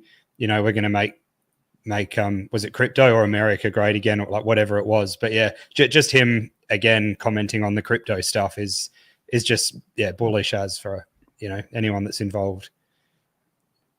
Yep. Yeah. There's an interesting history of Hex. It was an AI one. I'll put it in the chat, but it was from Gerardo, I believe. Yeah. So maybe watch that in your own time. But I was like, oh, cool. That's kind of cool. So Gerardo's been cooking. Hexy McHexagon, what is up? That's the way. We've got Brizology saying he's got bearish calls for ink. I like it how that's like, ink to $1,000 and all this sort of stuff. Like, why not? Almighty Richie will reduce the APRs in the main farms and open up. Yeah. And Gigapump Inc. to distribute the ink inflation amongst the DJs, make the whales get out of cause and gamble. Yeah. It's a conspiracy. I liked the first half of that. Let's all gamble on PLC20s. And then the last bit, make the whales get out of course and gamble on. Yeah, maybe. Look, it's interesting. I should actually pull up Almighty's I forgot what's his coin? It's like Mike. That's what it is. Yeah, it's Mike. Yeah. Maybe later we can do that. We've got over 100 viewers here, mostly Doing on well. X. Yeah, that's jump on the YouTube and hit the subscribe for us. We need 26 to get to 1,000. 26, only 26 years. Come on, guys. That's it. That's right. Zia Yi. Hi, how you going? You look like a new person. There's the subscribe button below. What is up, Blobfish? G'day. Maxi Coat, Maxi Cavey. There you go. There's got a few new names here.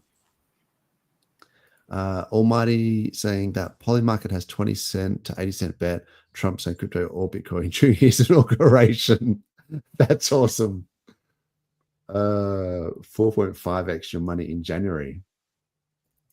Look, I'm a bit torn with the inauguration because everyone's pricing in, the Bitcoin strategic reserve, which is obviously very bullish, and a lot of positive regulatory changes with the Trump administration. So then when he gets inaugurated, like that could potentially be a sell the news, right? Because like that's when it becomes real, is when he's actually in power. So there could be a bit of a flash crash on that 20th, as I'm just saying. So maybe don't do your leverage longs just before that day.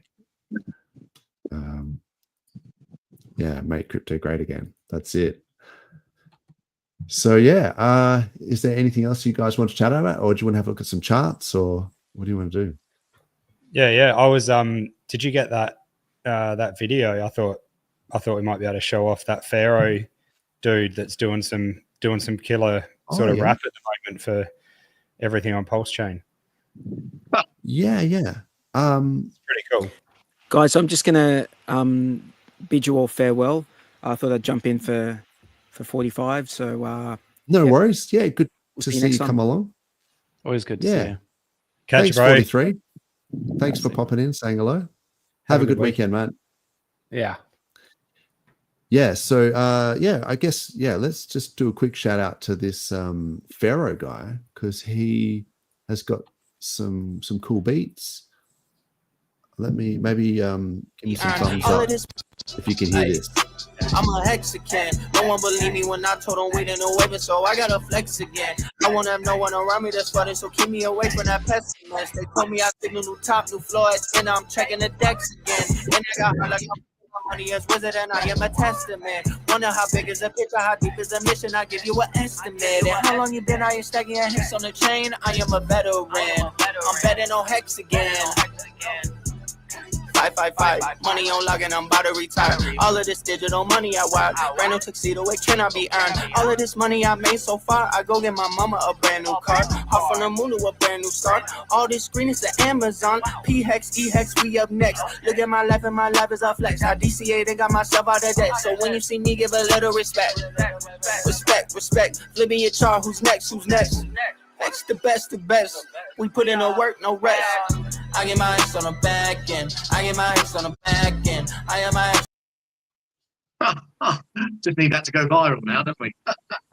Yeah, he's doing good stuff. He's done stuff for like pDAI and Teddy Bear and all sorts of stuff. So get on his Twitter and give it a like. He's lovely. I love all that rapping and like freestyle rap. And it's just so clever.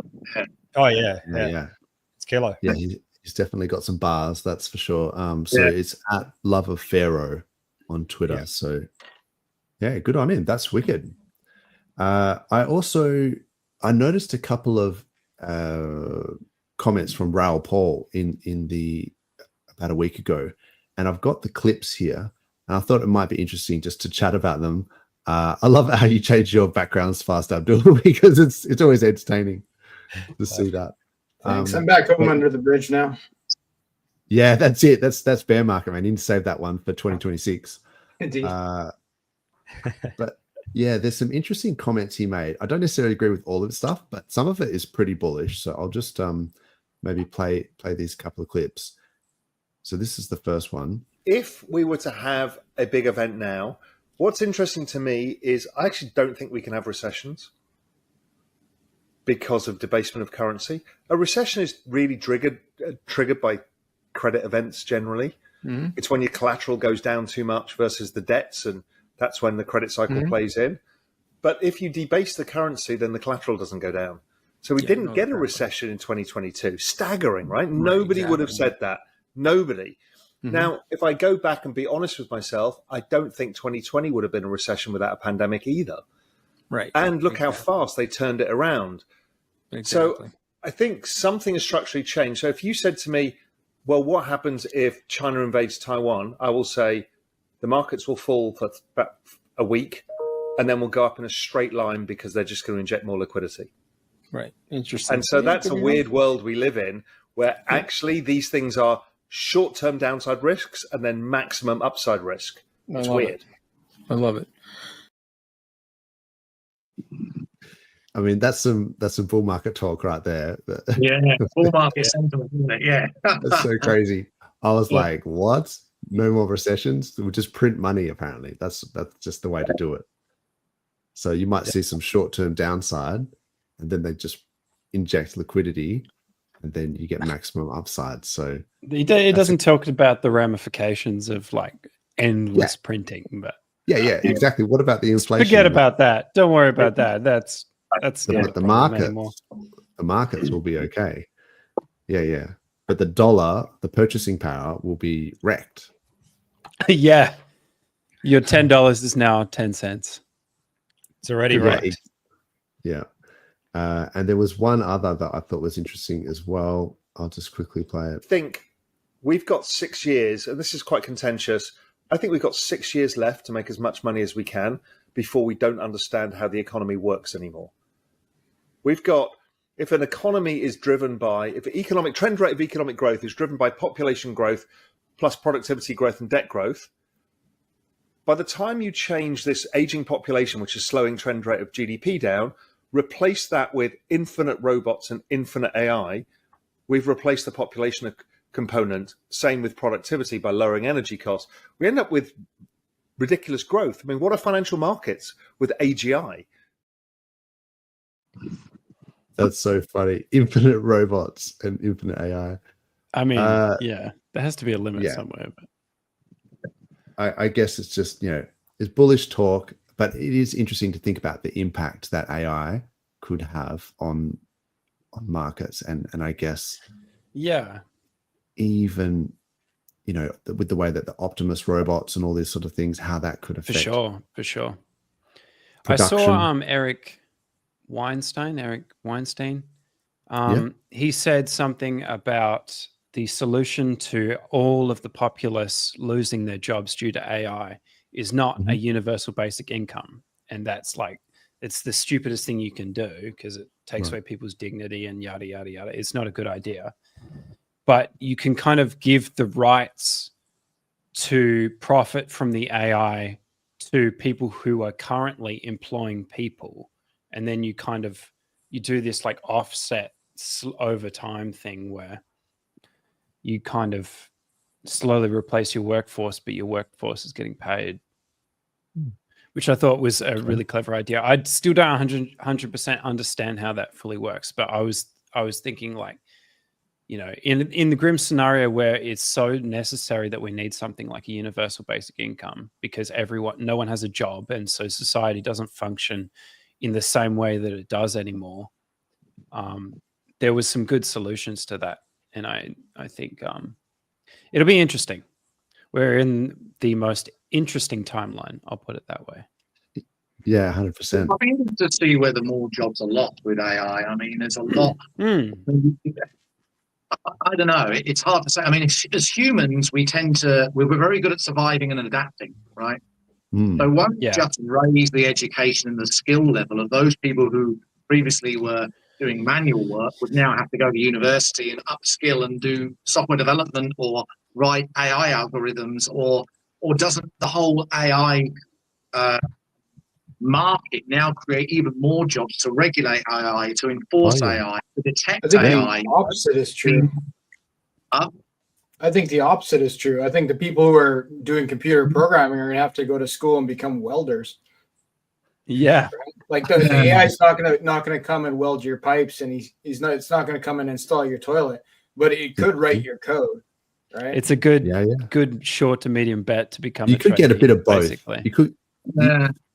You could get a bit of like degrees in, prompt based coding or I don't know, based, image mean, creation. just start prompting. Yeah. You now have these applications that detect AI. So you've got like AI that now detects AI. Even Chainlink, a well-known blockchain, it's currently it's quite ambitious, but they're building something called the verifiable web, so that will stop all these. I mean, I know it's ambitious, but what they're building is this verifiable web infrastructure that can detect any sort of AI bot activity, any kind of fake cryptographic signatures, fake news, fake articles. It can check, it can verify that things like BlackRock or any ETF fund is fully backed, and all these sort of things, everything would be verified. And that's currently what they're building at the moment. Now, it sounds ambitious and all a bit fantasy, and I wouldn't know exactly how it all would work, but I don't know. I think it's going to create, I think it's going to boom a lot more than what people think. That's just my guess, but I'm happy to be wrong. That's something we need, for sure, because there's so much AI could step in, and some people say, the fear of the AI takeover. Even put into a simple term, what about on X, if someone makes a post and it's fake news, and then AI come in and do community notes, we do community notes, and then AI come in and take over that to make it that it is true. That there's all that sort of stuff. We need to know what's true and what's not, or real. The policing and the detection around it all. Yeah, that I think is going to create a plethora of jobs but who knows? I don't know if you've seen much of Elon Musk's posts lately, but I know that ball boys at the tennis are out of a job. That's for sure. So that's already happened. Optimus catching tennis balls. Okay. Optimus catching tennis balls. Yeah, that's so funny. I saw someone say, on that video, they were like, "Oh yeah, but Boston Dynamics can do their androids, whatever, can do backflips. So unless you can do a backflip, catching a tennis ball is nothing." And then the comments are basically "Yeah, but those Boston Dynamic ones are pre-programmed to do backflips. The difference is this Optimus will literally catch a tennis ball that you throw at it, and then it will do something else. It's actually not thinking, but that is a big step, a pretty big distinction. This is something that's just programmed to do a function that's impressive, but rather than to actually react to stimulus in a way that is coded, but is using different filters and source data. Have you guys seen that Netflix series? Was it Black Mirror? Those different episodes about it's quite some good, interesting episodes in there. Yeah. Some of that stuff's pretty creepy. It's stressful. Well. Stressful and creepy. Yeah, it's I was like, AI partner you can stick to your room, and it's oh my god, it gets pretty hectic. I just wanted to say g'day to so Maxi Cabby. Are we in Oz, baby? Taxi driver been here since Bitcoin Hex.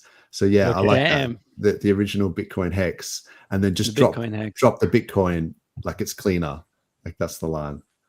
Yeah, that's the meme. So irresponsibly long, yes, Raoul Paul. He was irresponsibly long on Ethereum, and in actual fact, I mean, so is Richard Hart. To be fair, it's only that's all in perspective, isn't it? I think you're only irresponsibly long for a certain amount of time, really. But maybe it's a good time to be irresponsibly long on Ether, because it's looking like it's ready to try and take on that all-time high. Yeah, and irresponsibly long on PulseChain. Well, that's it. And so, great point. Yeah, so PulseChain is leverage on Ethereum. So if Ethereum's going to do well, and then those away wallets are going to be massively in profit, people are going to speculate, and I feel like there's some leverage on PulseChain there. the PulseChain is leveraged on Ethereum. So it's finally working for us. And we can look at maybe the PulseChain versus ETH pair as well, like the ratio.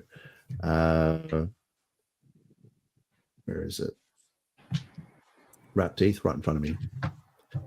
So yeah, if you price ETH in terms of Pulse and then just invert this pair, this is your Pulse wrapped ETH. So it was in this channel going sideways for a long time, and it was kind of good for liquidity farming, or yield farming, I should say. But there was a point where it just busted out, and then it retested this channel. I don't know if you can see that, but see it came back down and retested the top of that channel, like classic retest. I was like, oh shit. And then so yeah, I definitely pulled my farms, but then it went up, it went back down, and then it kind of bounced off the top of that channel again. So it definitely seems to be that Pulse is outperforming ETH over this time frame since, I guess, May.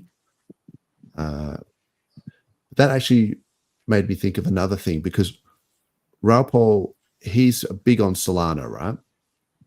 So let me just pull up this Sol chart. And Solana had been tracking Bitcoin, had been doing quite well. But then it's just recently sort of been going down against like the Sol ETH ratio. It's actually going down versus ETH. So not only is, ETH BTC, so if you look at the ETH BTC over like a large time frame, it's just been in this massive channel, and that it basically almost broke down out of this channel and sort of faked out, and then it's just sitting right in the middle of this channel.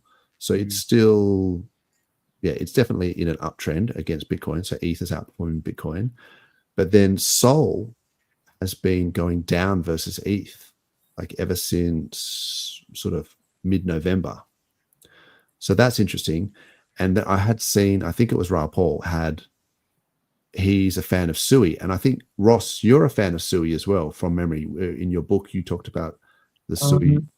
I don't talk about Sui. Yeah, I don't talk about Sui yet in my book. That might be in the second edition. But yes, everyone's a fan of Sui at the moment. I wonder why. someone was mentioning it, but I thought it was you. But it's certainly been doing well, like in terms of dollars, right? But then, so I looked at the Sui Sol ratio. So I was like saying, how's Sui perform versus Sol? And there was an interesting sort of, I guess, line of resistance here that it didn't close above. It didn't retest it. So it's just above it at the moment, and it's either going to retest or it's going to keep going. But even Sui looks to be outperforming Sol at the moment. So there are some interesting, ones to keep track of. I think, Ross, you mentioned BitTensor maybe last time. Yeah, BitTensor. Yeah, that's still going strong. That's been going up, and also I think hitting, weekly resistance. Yeah, here we go. So there's weekly resistance here, and if it closes the week above that, I'd be pretty bullish on BitTensor. FET, I mean, with this AI narrative, might be the next sort of one to keep an eye on.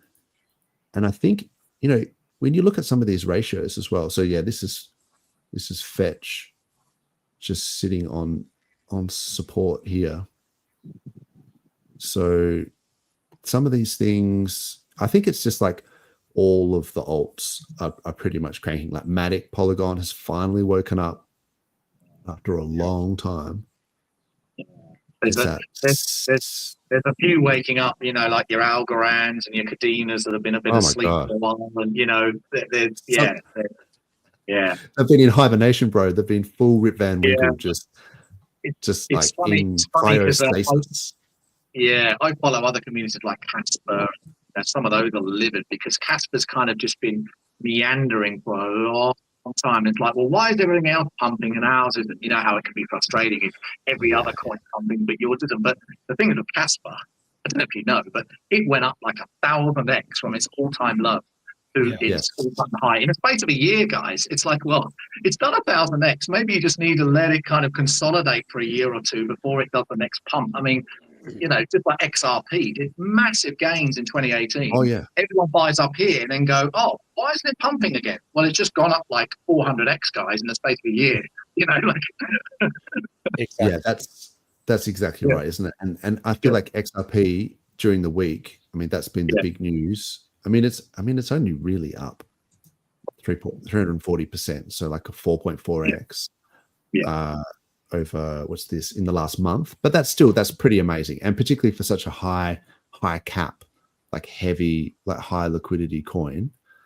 But I think this almost started the whole boomer narrative, like the Dino coins coming out of stasis. So XRP, shout out to the XRP guys. Like I really thought that their chart was dead, and then it also shows that if there's something that's being attacked by the SEC, or they're got some weight on their shoulders, a little bit of good news, or whatever. Look what can happen. So if so that's true blue from them, and they've got people selling millions of their coins all the time, VCs that are in it. Imagine what happens with PulseChain when we get that lifted.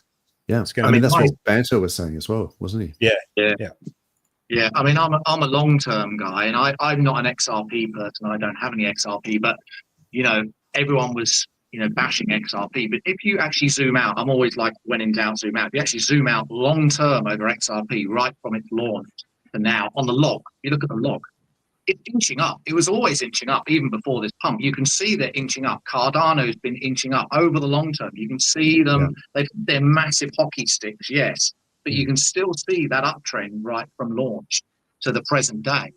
And if you're a long-term investor, it's looking good still. And now it's pumped again. So yeah. And so that idea that if XRP can come back after an SEC lawsuit, then Hex, and the Richard Hart coins can easily do likewise. Yeah, that's crazy. We've got 133 live viewers, so that's awesome. Oh yeah, everyone, of course, and the replay gang. So thanks for joining us, and thanks for joining us, DJ Cryptomatic. Oh, look out! Everyone should get on his Twitch and watch his DJ streams, because it's so awesome, and he's interactive with the audience. And stuff like that, and it's a great time. Yeah, it's good to stick him on if you're on having a few drinks or something like that, and just what kind of music is it? Party. He changes all the different stuff. Oh wow! The last one I saw, he was doing a drum and bass thing, but so you would have liked that, Ross. But he does all sorts of like funk and like even like disco or whatever, but a lot of it is just like Hex themes. He throws it in there, and then some other stuff as well. Sounds good. Next time he's on, I'll send you a link to it. It's he's really entertaining doing all that. How's this? The commitment of the chat here. Ooh, look out. Logi 33 is going to get a 5555 tattoo. That is awesome. Mate, that one's for life. That's not just for 15 years. So exactly. Good stuff. You can come on Logi 33 if you once you get that tat, you can show it off, mate. That's a baller move. That's massive. Yep. Hell yeah. There's comments in there about heads being shaved as well. And Johnny Chaos. Shout out to Johnny Chaos. Had to shave his head. Yep. Hell yeah. So good. He looks tough now. Yeah, shaved heads do that. Yeah. It's one of those things that particularly if you're going bold, I feel like just go all in and just do the Bruce Willis. Because bald heads are I don't know, something about it. It's like a very, but mainly I think because people who tend to go bald, they've got very high, lots of testosterone. That's like one of the reasons. So it's like, definitely. But good on him for sort of following through with his bet. Like, it's a shame to see. I don't like to see, him lose that bet and have to shave his head for that reason. But good on him for following through. And what was the bet, Dozza? I think it was Hex to 15 cents versus Bitcoin to 100K. I made it with Eric Wall. Right. So, and I think it actually got close. Like it got to like 12 cents. Yeah. Yeah. So anyway, It was neck and neck. We were all watching on the edge of our seat. Yeah. What's happened to Fast Abdul there? With, yeah, he's got the handlebars. Mustache. Is that a? That's great. You're not holding a squirrel, are you? I can see something. Oh, I popping up. hope so. That's my cat. Oh, it's your cat. He's got the chopper reed. That's the chopper reed handlebars. Yeah. Good. I always remember when Eric Banner did the Chopper.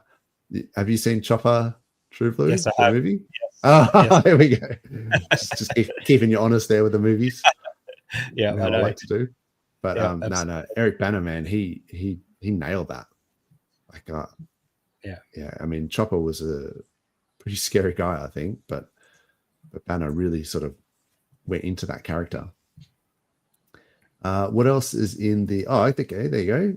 Logic 33 is going to shave his head as well. He's joining the cult. That's right. That's it. You've got your togas in the corner, Kool-Aid on the side. Yeah. And there's a tattoo artist over there that's just going to sort out your. All he can do is the number ecosystem. 5 as well, the tattoo artist. Yeah, that's right. Good. That's awesome. Yeah, cool. All right, we've got some cool people in the chat. Yeah, did you guys want to look at some DGen coins or anything before we wrap it up? Why not? Hey, at the next meetup, we should do that. We should just have like a few tables and someone sitting at each table, and you have to you have to get involved, get them all ticked off on the way through. That'd be hilarious. Yeah, that's right.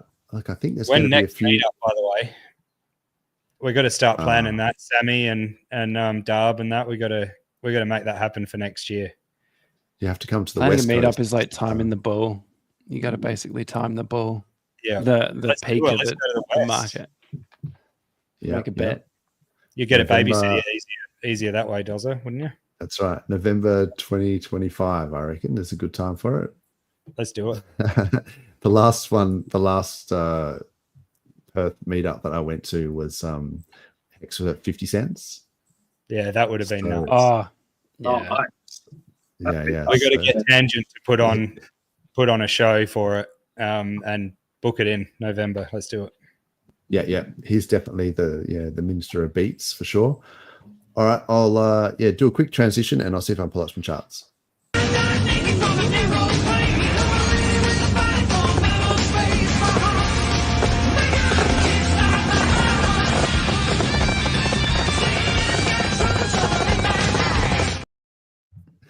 Oh, I love that. I don't know why. All right, so yeah, we've got the core coins, I guess, for the PulseX or Pulsechain ecosystem over here.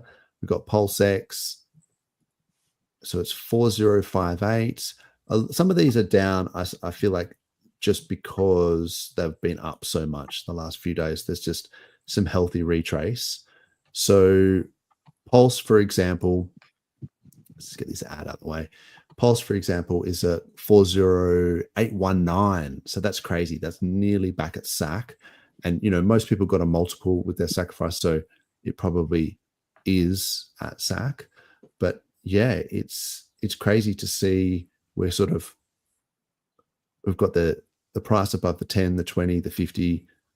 And what is that? The 100 simple moving average. So it's just uptrend. And it's, we're getting little bits of retraces, but I think we can actually make a push for this 0001, which is sort of like the SAC price.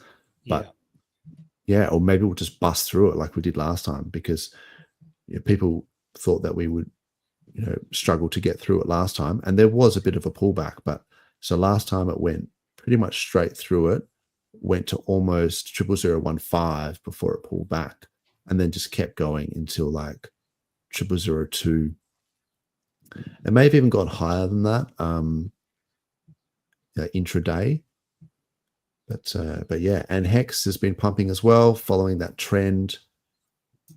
It's up to 2.75 cents. So same deal, above the 10 and the 20 MA, and the prices above both. They're all stacked.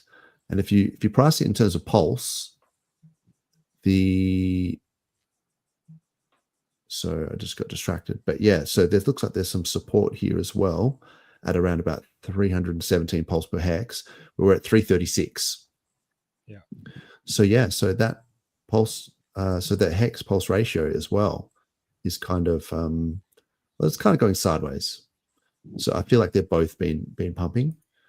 PulseX is certainly pumping against the dollar as well, and Ink.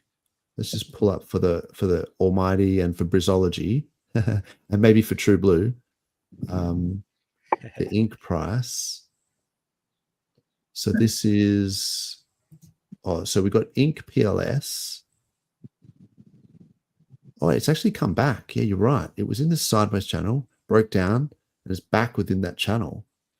So that's interesting. And then the Ink PLSX, I think, was the other one. So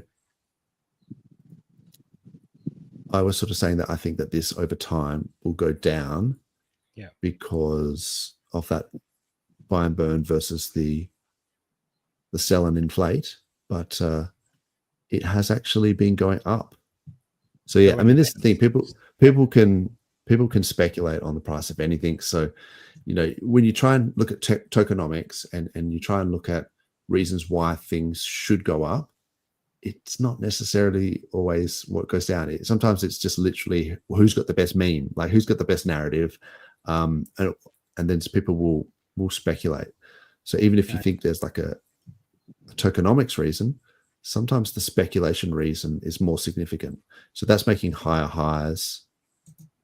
lows and higher highs. So that's USD, sorry. So let's just go PLSX.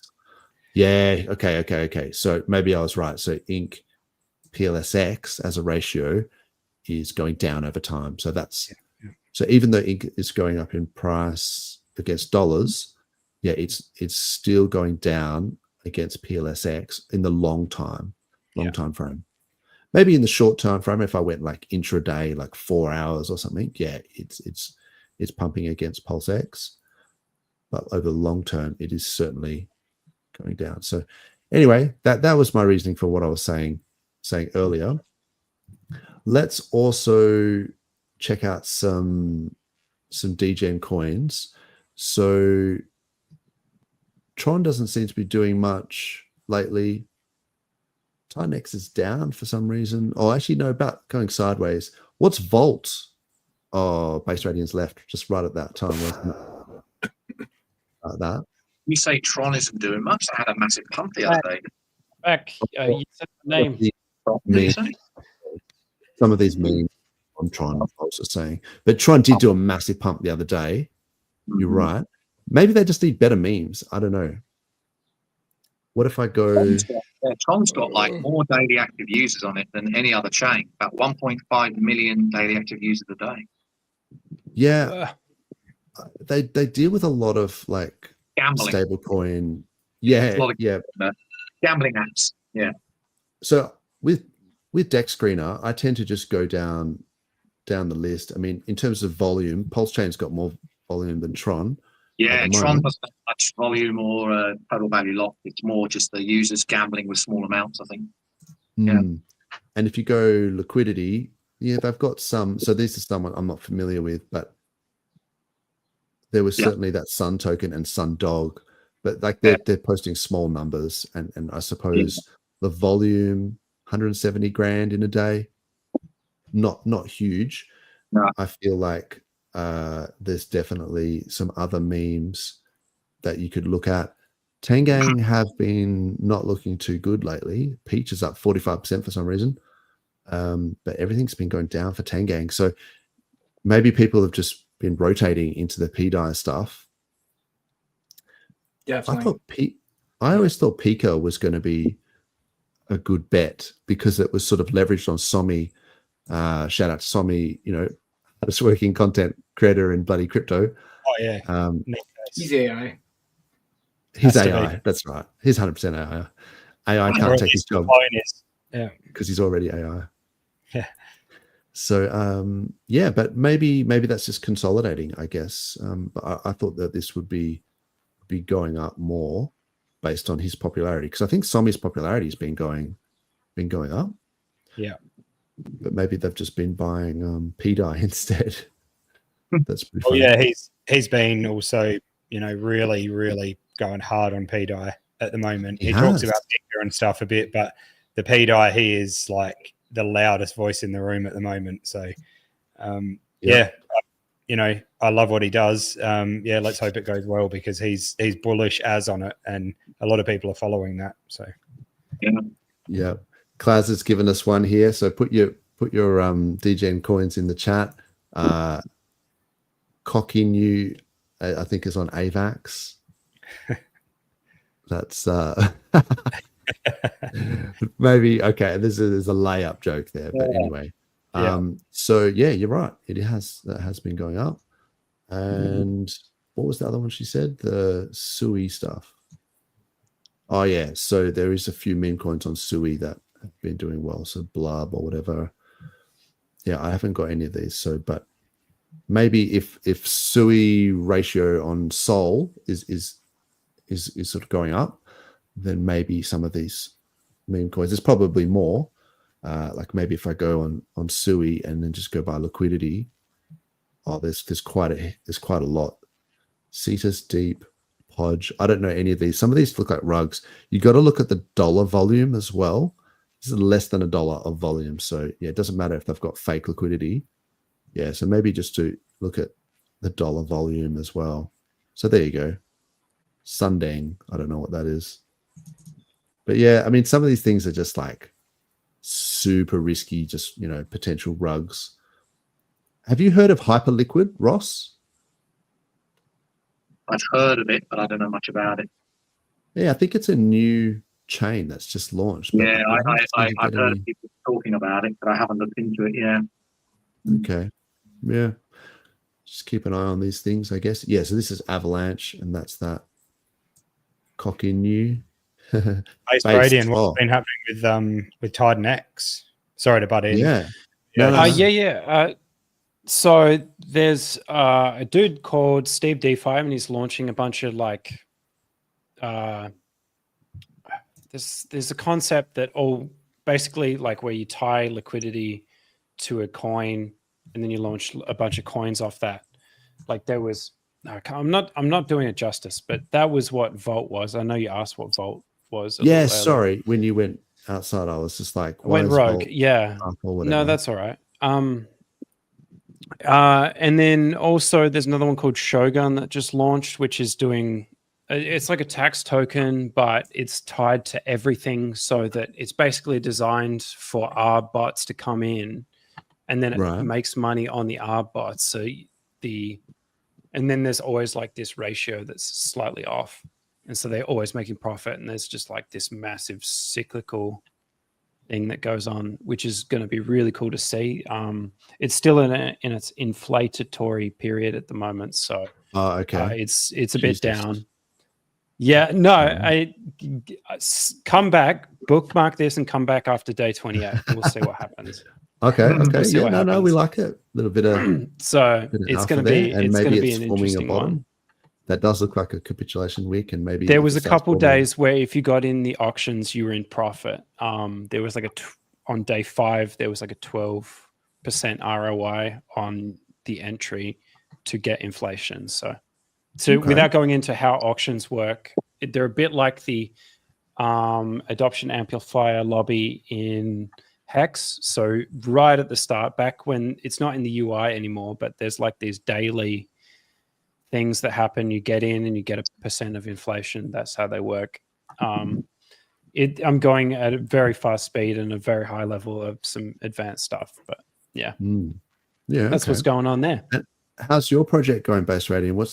Have you got a launch date for anything for that? No launch date. I'm still basically just soaking in feedback. So I need more people to be like, this is a good idea, this is a bad idea, don't do this, do this. Have you heard of doing it this way? just like game theory overall stuff. Now, basically, the design is pretty set in stone, but there's a few changes we can make before it goes live. Then once I'm really, really happy with it, we'll do some testing. Then we'll do some audits, and then we're getting ready to go live at that point. But that's still a little whiles away, and I want to make it the best thing it can be. So feedback, there's a down here, docs.plato.win. There's a simplex chat in there. So if anyone's interested, that's the chat room, or hit me up on X, which is Base Radian. Sweet. Awesome. Cool, man. Cool. Yeah, I mean, I feel like now's a good time to be launching for sure, because everything seems to be going up. And some of these coins, it's just like, you could literally just throw money at a wall and it sticks. It's like some of these coins just keep going up. These times in the market, some of these coins are just junk, like absolute junk, and they still go up. Like I was just literally just looking at this chill guy thing. I'm like, how is this not rugged yet? How is this still a thing? Because I remember this came out a couple of weeks ago. 66% of it is locked liquidity, but $10.5 million. I don't know. I don't see it, but people are buying some weird stuff. Like I was looking, like, so I've got a few watch lists here, and I was just looking at some of these memes and things. But so Solana meme coins, you go through liquidity, you got Slurf. I mean, that was a community takeover. I cannot believe that has got so much liquidity.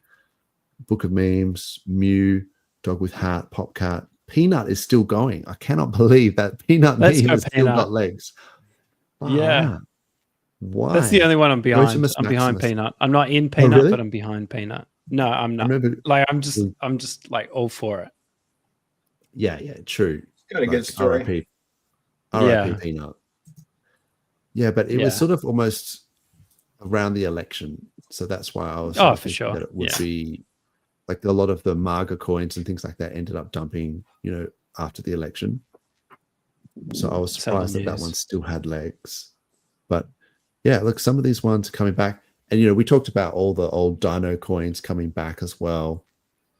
So some of those old school narratives. So what you can sometimes do is if you look in, well, it depends on whether those Dino coins are going to actually last more than a week, like their pumps. But you can go on the Wayback Machine and you look up CoinMarketCap from around that time, and it just to jog your memory on what some of those ones were. Because I looked at them the other day and I was like, oh, that's right. Actually, I might have it here. So this is like the web archive. You got the Wayback Machine, and you can just see what like CoinMarketCap looked like back in 2017. Yeah.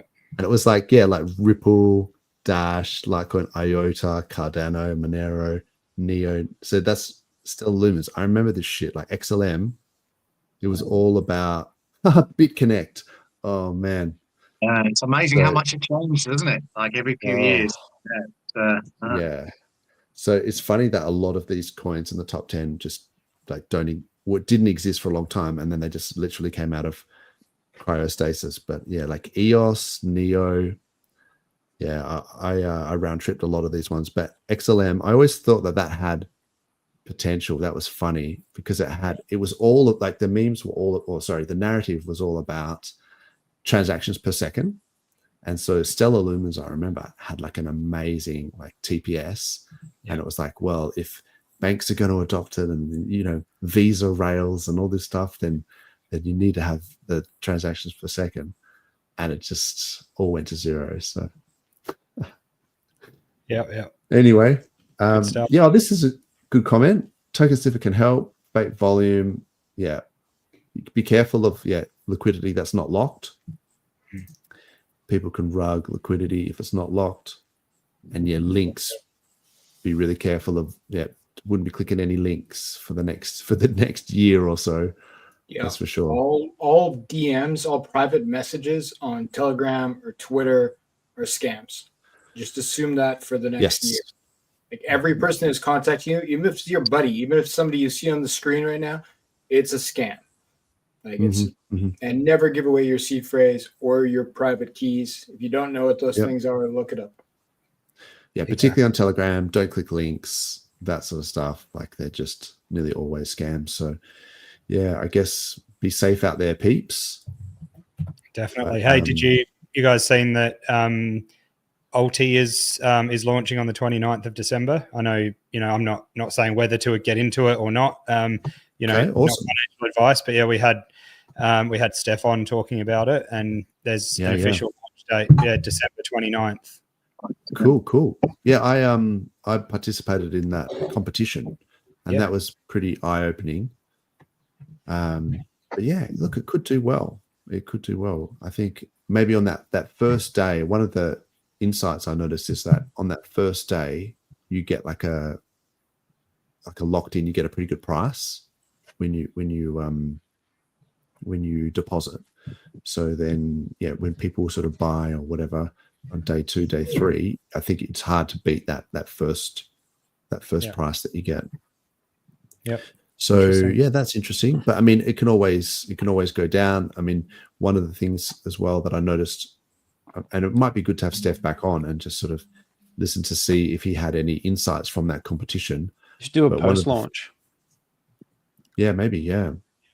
One of the things that was interesting was that because I think only 3% of that, so when you deposit, your ETH, 3% goes to the liquidity pool from memory, like the V3 pool, and like 97% of it goes to that long-term pool, which is great for like the pump pool can continue to pump over time, but it means that the actual liquidity was quite low. And then in the competition, because everyone got free ETH, they were able to just like dump the price, because it's like, when you get like, you play at poker with like matchsticks or something, you just go all in because you don't care. Exactly. And then it was just like the price was so volatile because it was low liquidity. But maybe in real life, like people wouldn't just be eating massive slippage to dump their ETH. No, people are a bit more careful. It's like playing on, when people were playing on testnet. Any testnet. But for example, one I was in was in the PulseChain testnet. It's like, I was a squillionaire in PulseChain testnet. I was so rich. So rich, dude. Yeah. That's so funny. The testnet. I never really got into that. Like I did have quite a lot of testnet coins, but I was like, I started with nothing and made it to the top in PulseChain testnet. It's awesome. Just there's real financial consequences is what holds me back. You're paying. It's how it changes. Yeah. Good training to be a millionaire, right? When you're going to be a millionaire, you might as well warm up now, right? Warm up on test. Yeah, right. Well, but interesting how it changes, your behavior, your risk tolerance and everything when it's real money. Yeah. So like you can kill it on a testnet, and then you go to do it in real life, and you're like, nah, I'm not risking. I'm not just dumping. It's like playing poker, isn't it? You play poker with chips at home, but when real money's involved, it changes. Yeah. That was the fees on PulseChain are so cheap. It's almost like it's a test net. Like you can do a $1 experiment, right? Yes. Like I'm in like 400 liquidity pools right now, like because it costs like 10 to 20 cents every time I press the button, right? Like you can have $50 in 100 places. It's not. It's and not to compound as well. Like to compound your yield and stuff like that. It's like phenomenal. Cool. That over an ETH is like you have to wait. You have to have a lot of money in to generate enough yield to because the transaction fees are like $10, maybe $20 worth of swaps and moving stuff around before you can even compound. So you have to have a lot of capital in ETH, whereas you don't in PulseChain. Totally. I can claim like a $2, fee somewhere and take that, it cost me 5-10 cents to claim my $2, and I can go deposit my $2 somewhere else and make another 20 cents. Like if I want to. That's right. Yeah. I was just going to quickly say, beware the impermanent loss when some of these farms and stuff, when everything starts rocketing up. That's the only thing. Yeah. Be in farms that have no permanent loss. That's the key. Yeah. Be in farms that, I guess so. The ones that rocket up together. Yeah. Yep, they got to be correlated. And there's things that are so correlated that they're almost the same thing.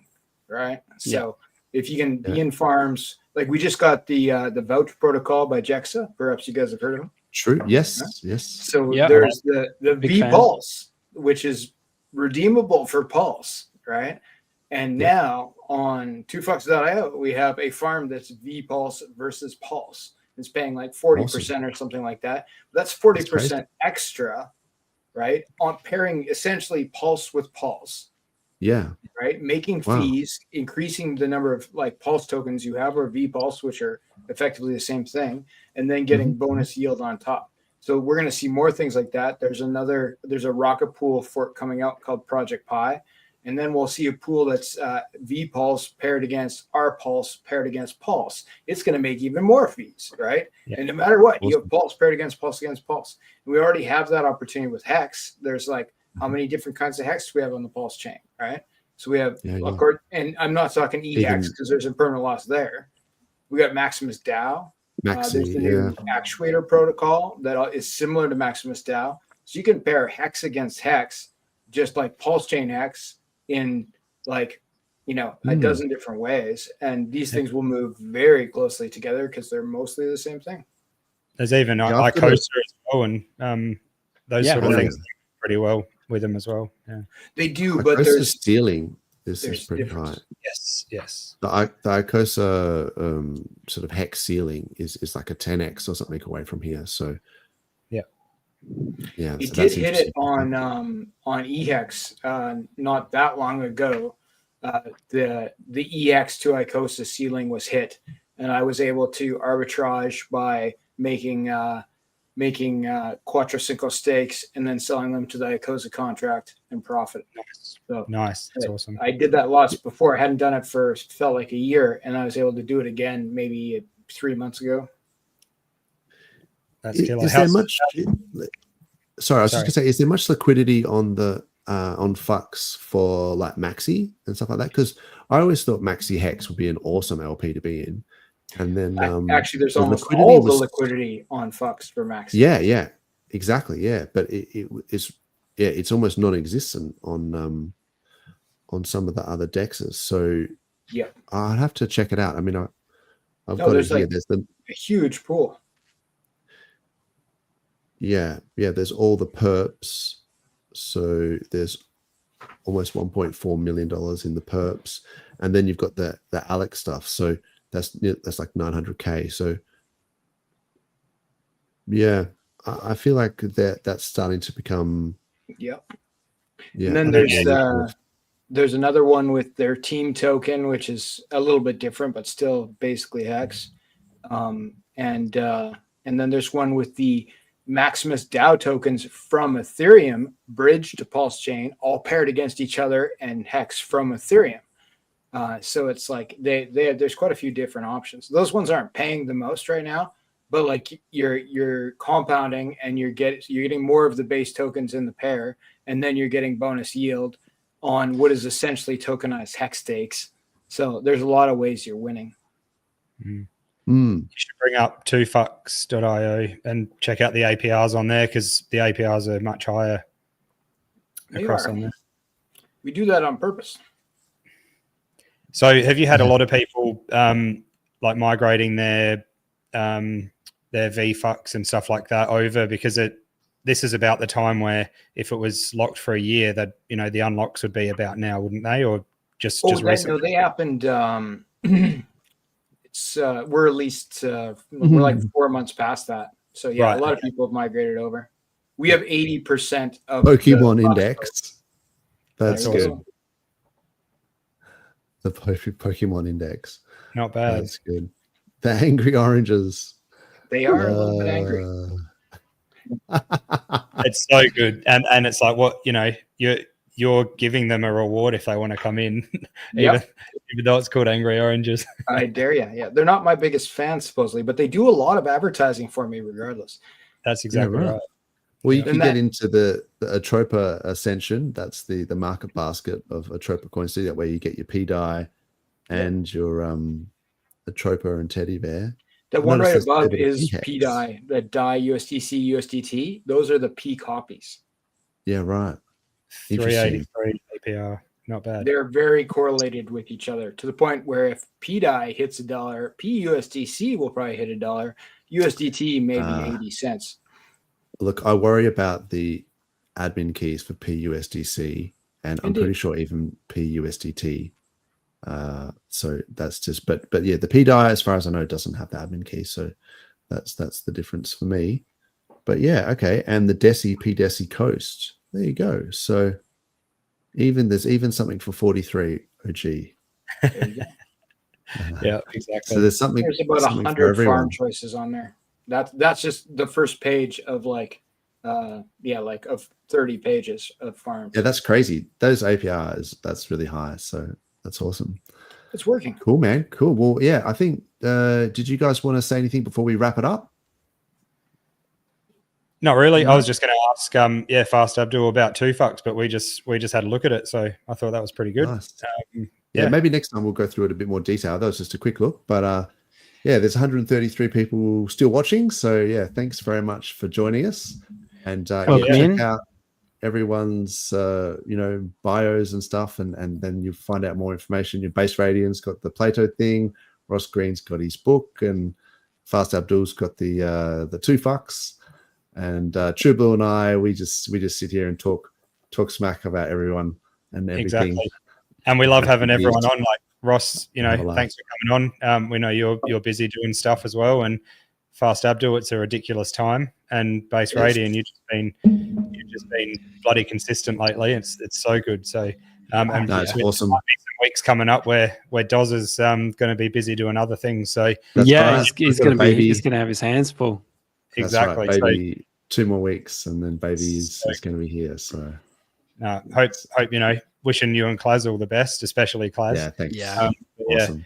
We'll be thinking of you guys, and if there's anyone in the chat that wants to jump on and say g'day as Tom's there, and have a bit of a chat with us, we'd love you to join anytime. You just hit us up in the chat or in the comments, or on Twitter, send a message or something, and we'll send you a link. So Tom Gillespie's got a really good insights on meme coins. He's done the whole G'day token, and he's got a bunch of other things I think he's got brewing. So he's be good to have him on. And it'd be good to have KG on and talk about the wallets and stuff that we talked about before as well. Yeah. So he'll be on hopefully in the next couple of weeks. I've had just to and fro with him whether it'll be an okay time to come on a Friday, or if we do another time stream that suits him better. But we'll have KG on soon, so that's going to be great. Awesome. Well, thanks again to the Repay gang. Everyone out there that's been watching, appreciate your comments. And of course, Fast Abdul, Ross Green, True Blue, Base Radiant, appreciate you guys. Have a good weekend. And wishing you all the maddest of gains. See you guys. Thanks, guys. Yeah.